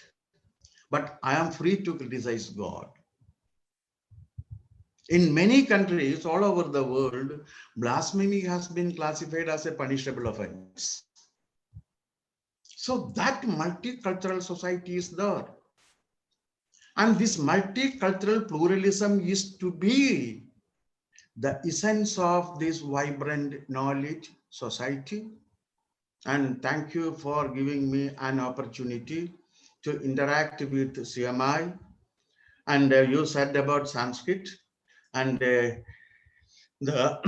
great Saint Chavara was the first person who established an school to impart Sanskrit knowledge, the education in Sanskrit Padashala in 1832, I think so, or 36. I may be subject to correction. Thank you. And it was in 1864 that he aired the idea of establishing a school with a church. But even 30 years before that, he established a Sanskrit school. So Sanskrit is a great language. Every language is great. I don't say that Sanskrit alone is great. Aramaic, seldom spoken by a very few people. It's not one of the main languages at present, but it's a great language. Why? Because Jesus spoke the great truths in that language. Every language is great, as every man has got a great tradition. This is the basis of vibrant knowledge society. Thank you. Thank you so much, sir, and especially to make a mention to our founder, Saint Kuriakose Elias Chavara. And also, I would like to mention that you are the only person who is coming, repeating in our panel discussion. Last year also, we conducted a panel discussion, and Dr. Radhakrishnan is the only person who was in that particular panel's list, and this time as well. That means we value your viewpoints very much. Thank you so much for all your contributions. I think we are running short of time, and there were some questions like, if you are actually teaching students in vernacular mother tongues, how do we teach basic sciences, etc. These were the practical questions raised by teachers. And there is one pertaining question that is a theme that is raised by our participants about teacher education. So how this new policy empowers to attract more best brains to the teaching profession, and what are the changes that will be happening in the teaching profession? And this is a question which is unanswered. Maybe the panelists can think about it, and we'll have another time and we will talk about it. Now I'll be actually going to the next presenter, the panelist, that is Mr. Francis Joseph. I would request Mr. Francis to make it short and brief because we are running short of time. Francis? Yeah, thank you. I mean, I'll header to the norms. So thank you to the congregation, CMI congregation, especially Reverend Father Dr. Thomas and the Prior General and Father Dr. Martin and Father Jason. Thank you. And it was great hearing from all the panelists. I'm just a toddler working in system reforms in Maharashtra. And I also work with the Archdiocese Board of Education and the Western Region Catholic Foundation for Education. So I come from school education, and I'm going to be very, very clear and short on what excites us and what we look critically at, right? So, and many of those aspects which are mentioned in the NEP, like ma'am mentioned, it is aspirational. It's a fact, it's a policy, it's not a law. So I think whatever we dreamt as teachers, we could see, at least in the words, we could see that where we wanted early years getting focused, because children as young as 3 to 6 and also till grade 3, it's so important their brain development happens. How are they pulled into the system? So that was a very good development we saw. We understood that the foundation literacy numeracy program, which is introduced especially till grade 3, is wonderful because we want children to read and do basic math operations. So I think those foundational programs are very well appreciated. The equal footing given to academics, vocational and curricular in school education is again good, because we know that children need to go back, come out of the school with some skills. And I think we are seeing, so in short, we are seeing all these beautiful things coming on the NEP document, right? I mean, and I think there was some question about different drafts. I'm sure at least the 65, 66 pager one, which we saw is quite shrunk from the bigger draft, which was like more than maybe 400 pages. But I think the key is with the state, in my view. I mean, that's very, very crucial. And I'm not an expert in NEP. I'm just giving you my perspective. So I really apologize if I'm doing some errors. But I personally believe the key is with the state. Even in the state of Maharashtra, I work very, very closely trying to see what really is applicable, what we can do, what might have to wait, and there's so much things which is spoken in the NEP. The biggest thing is the national curriculum framework, which is going to be changed. And that's a big change. And I don't know whether you know, but there are 4 national curriculum framework which is being worked on. One is for early years, one is for school education, one is for teacher education, and one is for adult education. And there are key timelines allotted for all these curriculum framework. And which is next year we are expecting on school education and early years. And once that NCF is done, I think then the books will start getting changed. That's the plan. I'm just sharing you some key timelines for you to understand. And that would take another maybe 3 to 4 years by the time the books which reach to every child. If you look at the national education policy, they say it's basically 2020 to 2030 is when all the rollout happens, right? And I think the benefits of the national education policy can be enjoyed between 2030 to 2040. So it's like 2020 to 2040 what we are looking at. They've looked into many aspects when it comes to tracking learning outcomes. They're talking about which many international schools and national good CBSE, ICSE schools have been doing. They've been tracking learning outcomes. They spoke about experiential learning, which many schools, private schools do. One serious I think they could have worked more on is the like I think one of our panelists shared is about the proper mention of privatization was not. I mean, the perception I think was quite highlighted in the NEP. The private sector, if you look at all the reports, 1 out of 2 children go to a private school. The private sector is quite active. It doesn't say that the learning outcomes are equally good, but at least the parents have chosen private schools with that context. I think, and not every private schools are commercial, right? To keep a public-spirited private school, I felt everyone is public-spirited. I mean, there might be certain bad apples in the cart, but that doesn't mean that a policy says, doesn't recognize the real heart of private education. So I think that's one thing which really, I think the policy should have spoken more about privatization. And most of the pedagogy, like I mentioned, is already practiced. So I think when all these good things come into the policy, the government will have to look into and go and work with the private sector if they want to make the pedagogy successful. I think it's a bigger long if they try to go alone. I think without collaboration, this policy will not be able to succeed in terms of pedagogy. You can always give good textbooks. You can always do everything, but how to teach takes time because it's also linked to the school culture. So it takes time. They're looking at getting the right teacher to the classroom, and I think that is right because you need to get the right teacher at the classroom. And they're trying to change the B.Ed, which is 2 years, gets to 4 years. So that's one thing which I'm very surprised because I don't know how many students actually opt for a B.Ed after 12th, because most of them actually do it after they finish almost 35 years. They get to be a teacher. There are many professionals, maybe an engineer could always decide to be a teacher, but there's no entry. These kind of entry points are not there. If you look at, I'm looking at not a country very far, I'm looking at UAE as a country. They have tapped in very beautifully people who are professionals, probably who have worked some years and want to go to the children and teach. They've given them some bridge course, allowed them to enter. I think that's one big thing they missed. And I don't know, already we're running short of teachers, good teachers, and actually just making the tunnel slightly smaller. How many good teachers we would have, we don't know. Teaching is always seen as not a great profession. If you go to a school and ask probably a ninth grader, he will never say teacher. He doesn't want to be a teacher.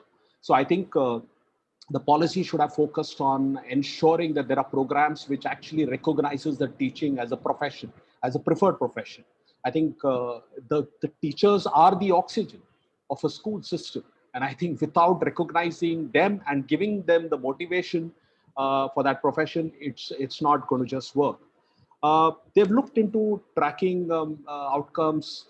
They've looked into changing the way schools are regulated. So administrative wise, they have made changes. I don't know about the feasibility of administrative feasibility, how successful that is going to be. I'm worried about the financial feasibility of many of the programs they have introduced. In higher ed, they have really got so many organization agencies actually formed.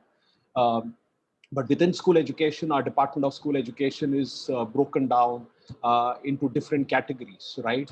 And everything what you do requires money. We are at a stage where in COVID, for the last few months, we have been very tight, right? As governments, I think many of those governments would decide that we will do which doesn't require money, So I think the key is the state implementation. It's a huge key. Every state, and when you ask about languages, I think it's totally left to the states. The minister came back clarifying that English can continue, so that's like a misgiving. But it is left to the state. A state which might get extra passionate about some language might introduce some guidelines and regulations which might impact all schools. But if a state which is more conscious of a dynamic society might not do that. So I think the key is to get to the states, to get involved in the implementation, and try to see how we can make a difference, because now it's just a document. When it comes to the state, it is about implementation. And the key, so I mean, in Maharashtra, we have already had, we already started interacting with the government, with the bureaucrats, started telling them that this probably is not good for us, this is not good, let's do this, and come out with a customized, almost like a state education policy, which is actually applicable for us in our context, right? India is so vast, right? You cannot have one thing common for every child and every teacher. It is impossible. So I think, but in the larger go, I think we want to ensure that the curriculum and the pedagogy changes. We want to see how the teachers can teach better. So keeping that in mind, we should not lose hope. I also wanted to mention, about I mean, we don't know what's going to happen to the boards, different boards we follow. Of course, CBSE is going to go for reforms. They have said, I think the timeline is 2025, 26.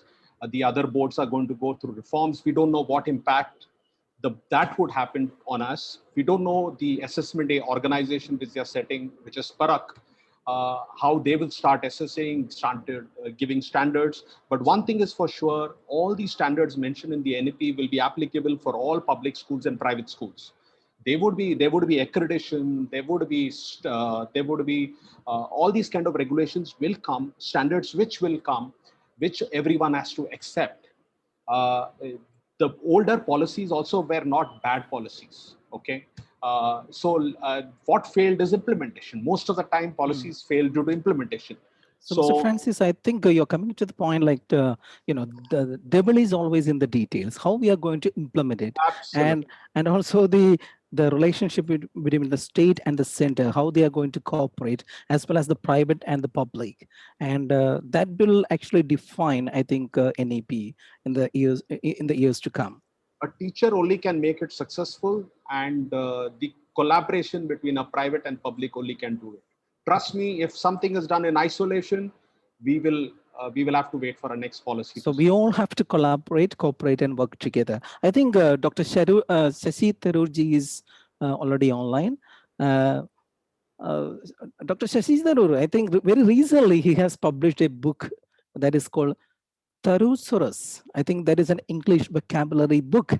And we were just wondering, I think you will find it very difficult to sell those books if NAB come into effect, because NAB does not give that much importance to English, some say.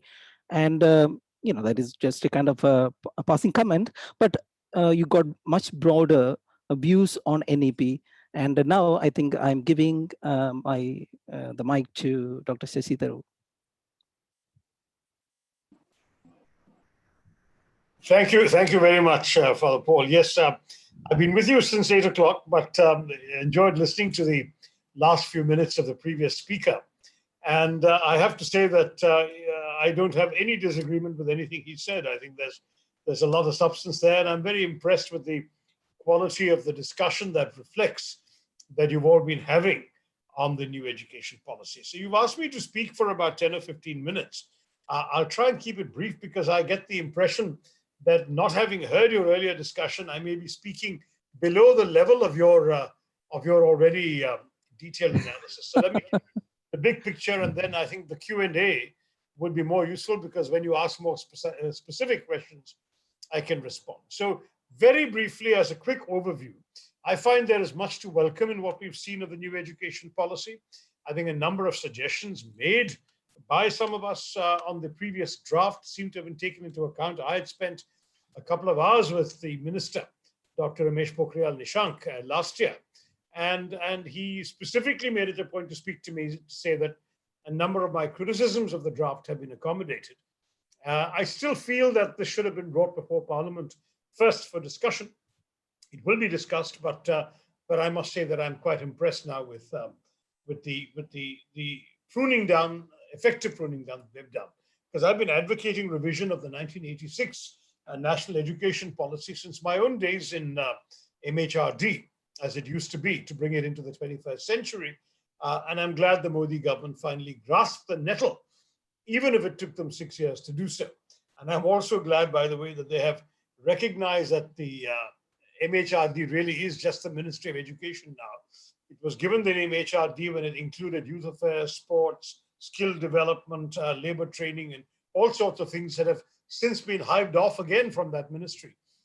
So to keep a label that actually doesn't reflect the reality would have been unfortunate. And I myself had advised Dr. Nishank to advocate returning to the label of a ministry for education. Now, what are my big issues? The first is I have therefore no major problems with the aspirations in the document, nor did the previous speaker, but the real question is to ensure the aspirations are matched by implementation. For instance, the goal of 6% of GDP to be spent on education was first articulated in 48. It was part of the Kothari Commission in 68. It came up again in the National Education Policy of 86. Every government has articulated ambitious targets and then come up against its own finance ministry. So in the last 6 years, we see that the Modi government has been cutting its expenditure in education, which has declined in real terms now to 3% of GDP. So how will it reach 6%? You can forgive my skepticism, because a government that has been actually cutting its expenditure is unlikely to double it. Similarly, with the aspiration of a 50% gross enrollment ratio in higher education and 100% in secondary education. And these are laudable, but they're fantasies, because currently the figure is 25.8% in higher education. In secondary school, by class 9, it's already down to 68%. So thanks to the RTE, we massively improved our gross enrollment ratio in primary school. Kids are joining at 105, 106% in primary school because the RTE has helped catch children who had even missed opportunities earlier. But by the time of class 5, particularly girls start dropping out of government schools or poorer schools generally. Class 8, there is another drop, 68% in class 9. And by the time you get to class 10 and then 12, you are far away from the halfway mark. So 100% as a goal is, again, to my mind, a fantasy about as realistic as the government's solar energy commitments in Paris. They love shooting these big arrows in the air, but who's going to go and actually catch those arrows remains to be seen. When you get to higher education, I feel that one area that is completely missing from the NEP that we have seen so far is the area of tangible and realizable targets for research. Because total investment on research and innovation in India declined from 0.84% of GDP in 2008, which was the peak under Dr. Manmohan Singh, to just 0.6% 10 years later under Mr. Modi. And there are currently only 15 researchers in India per 1 lakh population, compared with 111 per 1 lakh in China. So we have a long way to go. And this is something that should have been given priority in the NEP. And one of the things I've been advocating, for example, emerging from Dr. Narayanamurthy's report on greater academia industry interface, was more targeted research financed by companies. In the US, it's very common for a company to go to an engineering institution, for example, and say, we have this idea for a product. Will your postgraduate students or your doctoral students be interested in researching this? We'll give them the seed money, the basic equipment. They do the research. You come back to us if they succeed, and we will share the royalties with you. I mean, this kind of interaction or collaboration between the private sector and higher education just doesn't exist in India. And I'm sorry the NEP doesn't touch that. Going back to school education, I'm sorry I'm jumping all over the place because I'm anxious to try and do this quickly enough so we have a more detailed exchange in the Q&A. One of the things that I think, going back to schools, that's slightly odd and troubling to me is that instead of strengthening woeful school infrastructure, which was a major priority of the RTE, the NEP suggests sort of complexes or aggregations of schools as a solution to the problem, because they would share resources spread over a large geographical area. That seems to me a typical proposal written by a bureaucrat on paper, because how would it work in practice?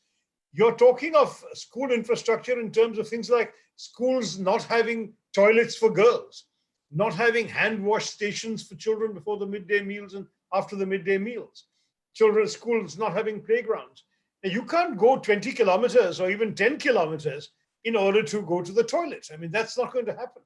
And particularly with girl children, one of the single most significant factors in explaining the dropout rate of girl children from government schools is the absence of toilets, because particularly once they get to a certain age, they need the facilities and the privacy. And if they don't have it, they'll go home and they won't come back. Another big issue is qualified and trained teachers in schools, completely left out, critical shortage. And I'm shocked to see the NEP placing the burden of pre-primary education on overstretched, underfunded, and under-equipped Anganwadis. Now, someone like me who actually, as an MP, sees Anganwadis, even pays to build a few Anganwadis in my rural areas of my constituency, I can tell you the qualification for Anganwadi workers is a minimum 12th standard pass. They don't even have a decent allowance. They're given 1,000 rupees a month. They don't have money to give the children nutritious food, give them toys to play with. It is basically, at best, a child minding or daycare center. And to ask these Anganwadis with no additional money to be a sort of robust preparation for a child's education, giving them numeracy and literacy, is far-fetched. I saw a study, for example, well after I'd left the Ministry of Anganwadis in Amritsar in 2017, nearly half of them don't even have an electricity connection, water, utensils to serve food. How can we expect them to actually establish the foundations of literacy and numeracy? So to conclude, so we can move to the Q&A, my overall worry, and I gave a few examples of both school and higher education, is that the NEP seems to showcase a strong tendency towards centralization, that it is characterized by high aspiration with low feasibility, or at least the case for its feasibility is yet to be proven. I called the education minister, by the way, and I told him that I had my doubts he would be able to fulfill most of these targets. Very frankly, I didn't want him to hear it in Parliament from me first. I thought I'll tell him. And his answer was, no, I assure you, Mr. Modi has promised me that the finance minister will have to give us the resources for all this. So I'm going to challenge him on that if I have a chance in Parliament, because I suspect that an unspoken assumption behind many of the aspirations in this document is that much of the challenge will be met by the private sector. Now, if the private sector is schools run by CMIE, I have no worries, because you will not drive up costs. You will not make opportunities unaffordable for the poor. But the rest of the private sector, which whatever our policy documents may say, is into education in order to make a profit and a living, they will not be as considerate as the fathers and the other teachers in the CMIE. So all I want to say is that with this very big picture answer, that I want a constructive discussion in Parliament in which these concerns can be addressed and clarifications given. And I certainly hope that, that during the time remaining for our question and answers, that we can go into more depth onto whatever issues are of concern and interest to you personally who are attending today's meeting. Thank you very much, and Jai Hind. Thank you, Shashi Tharoor-ji. You are given a wonderful overview and also deep insights into the many facets of this particular document. In order to just summarize, I think it's a wonderful document, aspirational document, but there is a long way to go. And how we are going to achieve this, we could consider maybe NAP as a first step, but there is a long march. And how we are going to walk through this long march, and what are those steps in the implementation that we need to take? Maybe I think the panelists could talk about that, and that could thereby we could summarize our panel discussion. And is your audience mainly focused on school or college education? Or both. Okay. Yeah, I think mostly. I could have said more actually about the college education issues, but we can do it in the Q&A depending on what people ask. Go ahead. Yep.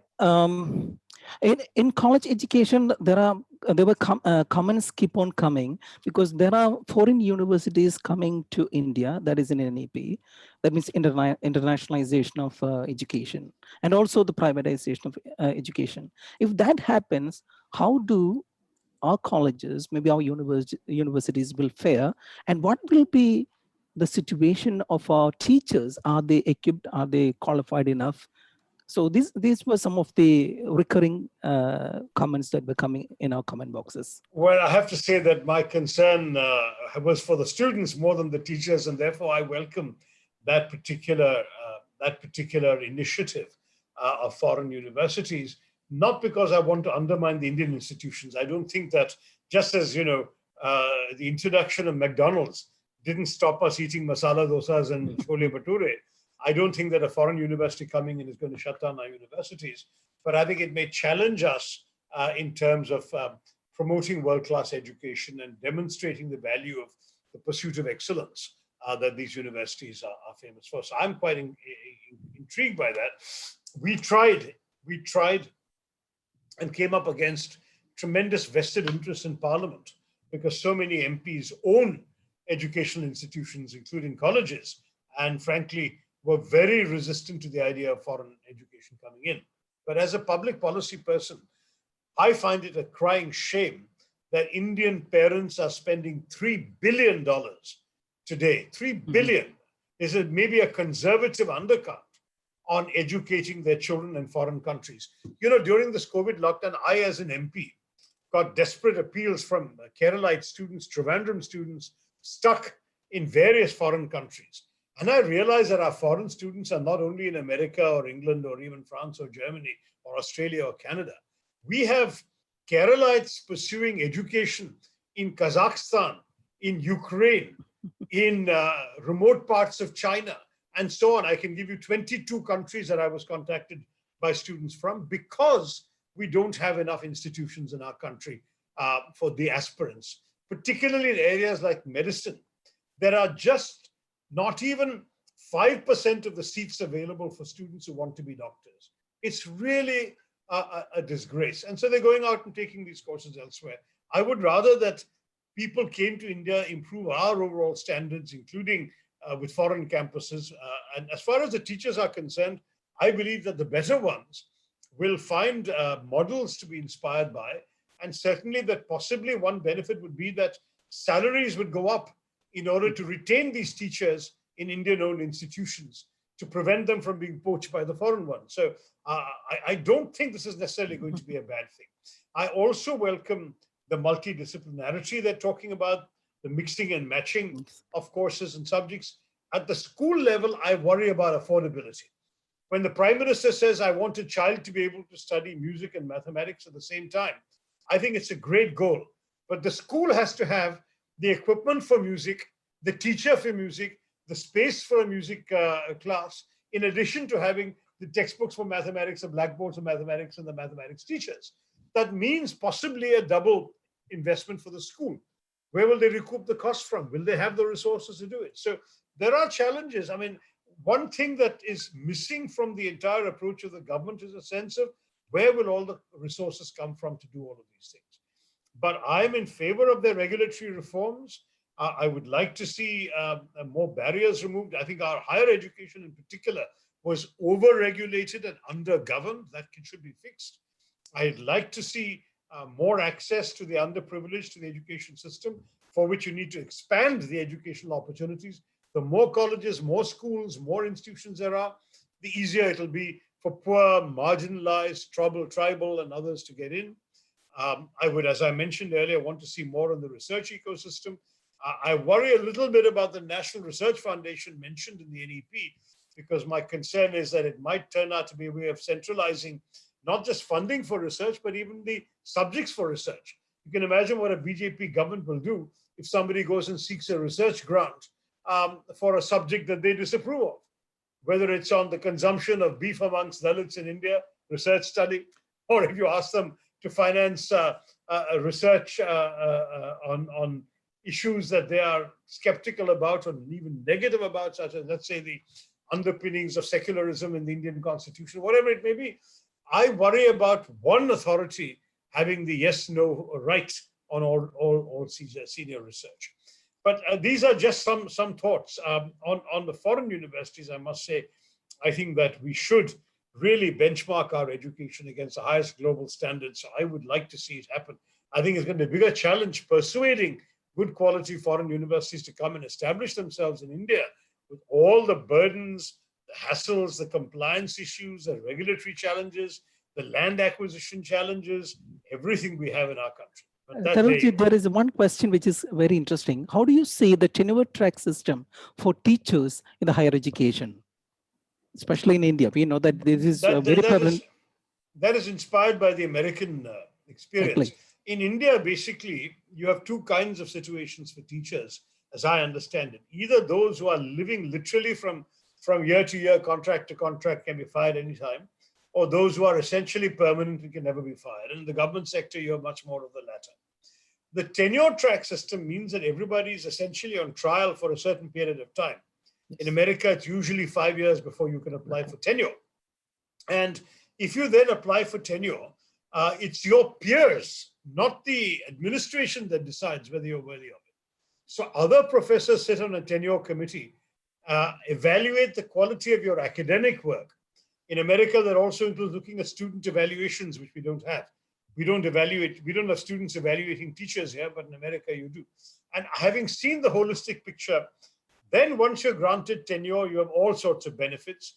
You are essentially unfireable, though you can certainly seek a job elsewhere if you want. You have an entitlement to periodic sabbaticals. I think every 5 or 6 years, you can go off for 1 year, fully paid, to pursue your own interests, academic and scholarly interests, and come back. I think it's a tremendous incentive. I frankly would think that Indians would welcome bringing ourselves up to that kind of standard. But it's an American thing. It's not there in the British system or the Indian system. Thank you so much for that answer. And now I think it's time to wind up things because we are running short of time. And I would welcome all the panelists to make their concluding remarks, if any. Can you just raise hands and then you can actually make your point. Dr. Radhakrishnan, first of all, I have to apologize for whatever that has happened in between. Dr. Radhakrishnan, have you got anything to say? You're muted. Can you? Okay. Yeah, now it's clear. Yeah. Thank you for giving me an opportunity to interact with such eminent panelists, especially on the fate of the education which we are waiting. And we cannot imitate the American system or the European system. I again say that contextual outcome. And we have to think technical thing, especially related to the environmentalism. A context includes the geographical, geological, cultural, religious, literature, art, etc., social systems. The whole of them coming together constitute the context. And it is that context should be the basis of the system of our education. Otherwise, we cannot make effective communication. I told you about the example Jesus has used. When the fisher folk asked him about the heaven, the philosophy of all inclusiveness, I thought many occasions I imagined of the bad fate of a student if he had asked a question, sir, could you please tell me what about the philosophy of all inclusiveness? It would have been the end of his life in asking questions because I would terrorize him using all the technical terms in philosophy.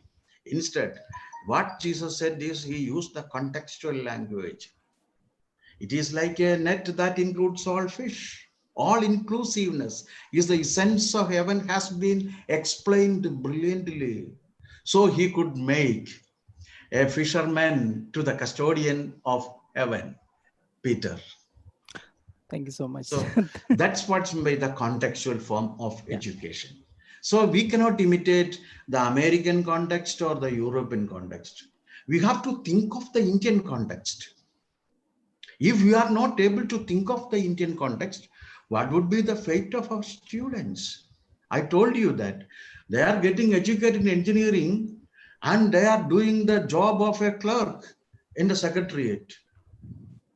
See, they cannot make use of what they have learned. If you are not able to make use of what you have learned in your college studies, in your school systems, what is the use of such an education system? So we have to change it. How far it is successful, it is to be, let us wait for the better from the worst. Thank you. Thank you so much, sir. And now, Dr. John Dayal, have you got any concluding comments? You have to unmute. You have to unmute. You are actually muted. Yeah, you have to allow me to unmute myself. And Jesus also said, neither Jew nor Gentile. And he spoke as much to the woman at the well. But I am enthused really by Shashi saying that when it comes to Parliament, they are going to look into it and speak on it. And that was the point we were making, this implementing, enforcing things during the COVID silence is not the good way to go about it. Contextual democracy demands that we allow people who represent us to have a deeper look, because we can hold responsible. And the taste of the chocolate is in the eating. How is it going to implement it? All those are fine. You know, those $2.3 billion that we spent in sending our students to Uzbekistan and London and New York. Not one of those children is of the poor. Not one, I tell you. Because where are they going to get the money? They can't send them. And there are no seats here because the people who go abroad are the people who also go to education shops in India and see if they can buy a seat in a medical college. And that is an issue. Education is not only for the rich and the powerful and the urban and the influential and the Brahmin, and I don't mean it in a technical sense. It is aspirational for the poorest of the poor. To open his mind, you have to open the doors. Thank you, Shashi. I hope you take it up. Thank you, John. Sure. Thank you so much for all the wonderful panelists. I think we are coming to the conclusion of this particular panel discussion. Now I invite Father Matthew Kerithera the principal of Chavara School in Palai to say the word of thanks.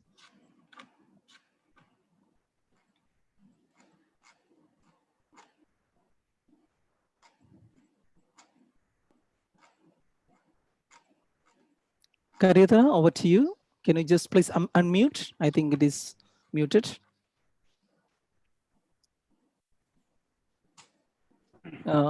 It is muted. Okay. Yeah. Good evening, everyone. Now we are coming to the end of this panel discussion on the National Education Policy 2020, organized by the Department of Education of the CMI congregation. It was a wonderful evening where panelists from the breadth and width of our country have come together to discuss the various aspects of the national education policy. I believe it was extremely beneficial to each and every one of us with the kind of insights shared by our panelists. My pleasant duty is to thank our esteemed panelists who have distinguished themselves with their contribution to the cause of education in our country. First of all, I would like to place on record my appreciation and thanks to Dr. Shakila Shamsu, Officer on Special Duty, NEP. Dear Madam, thank you so much for your keen interest in meticulously explaining the nuances of NEP and for clarifying the questions. Thank you so much. Next, I would like to thank Reverend Father Dr. Thomas Chathambarambil, our Prior General and a distinguished educationalist himself, for giving a kickstart to this interesting session this evening. Thank you, dear Reverend Father Prior General, for your wonderful introduction and for making it very simple at the beginning of the session. Thank you so much.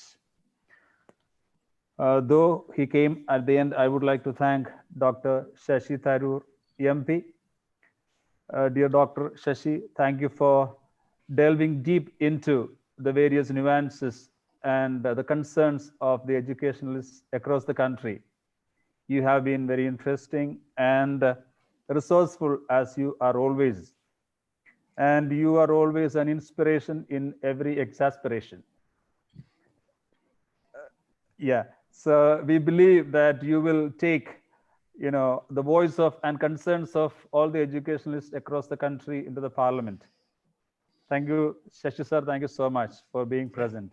Thank you all very much. I would like to thank Dr. John Dayal for looking at the NEP from the point of view of the less privileged and the minorities across the country, across the nation. Thank you, John sir, for being the voice of the less privileged and the downtrodden. And thank you for being present in this discussion. Dr. Rajan Gurukul, thank you for being part of this session and also in explaining the incompatibilities and contradictions in the NEP in a very profound way. Thank you so much for your comments and for your contributions to this session.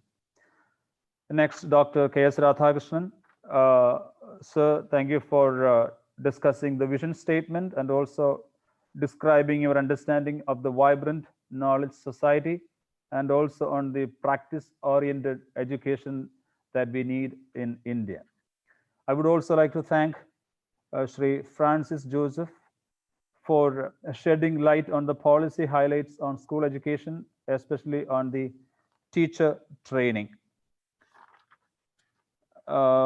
Next, I would like to thank Deepika Daly for being the media partner for this panel discussion. Thank you, Deepika, for being part of this and taking this out to the people. I'm very happy to thank all our provincials and educational counselors from the various provinces and taking keen interest and initiative in making it possible. Thank you so much.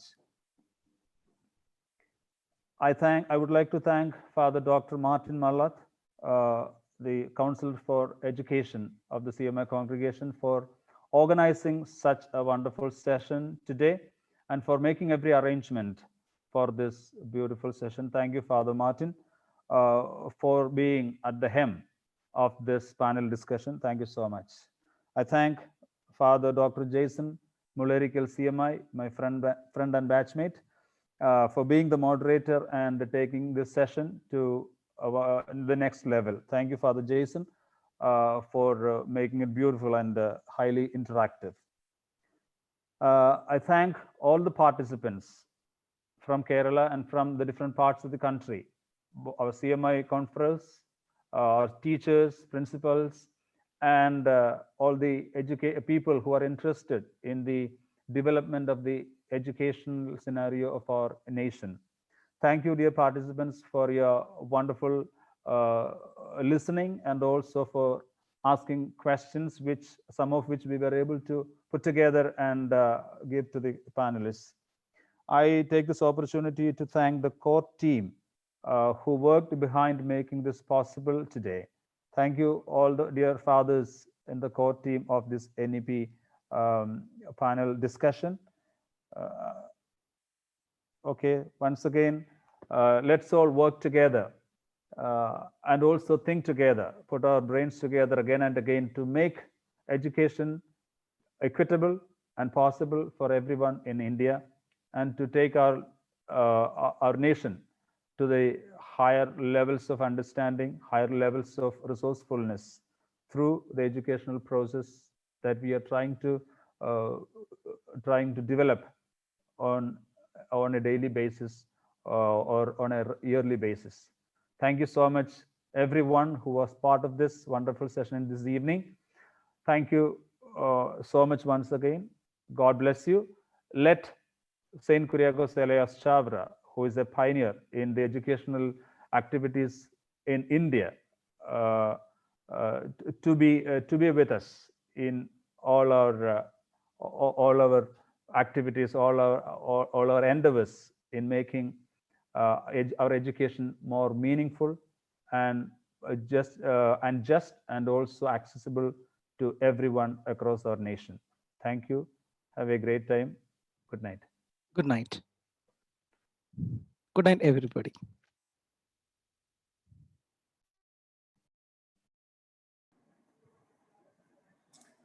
Thank you once again. Thank you, all the panelists. Thank you, for Matthew, for all the core team members. Once again, thank you very much.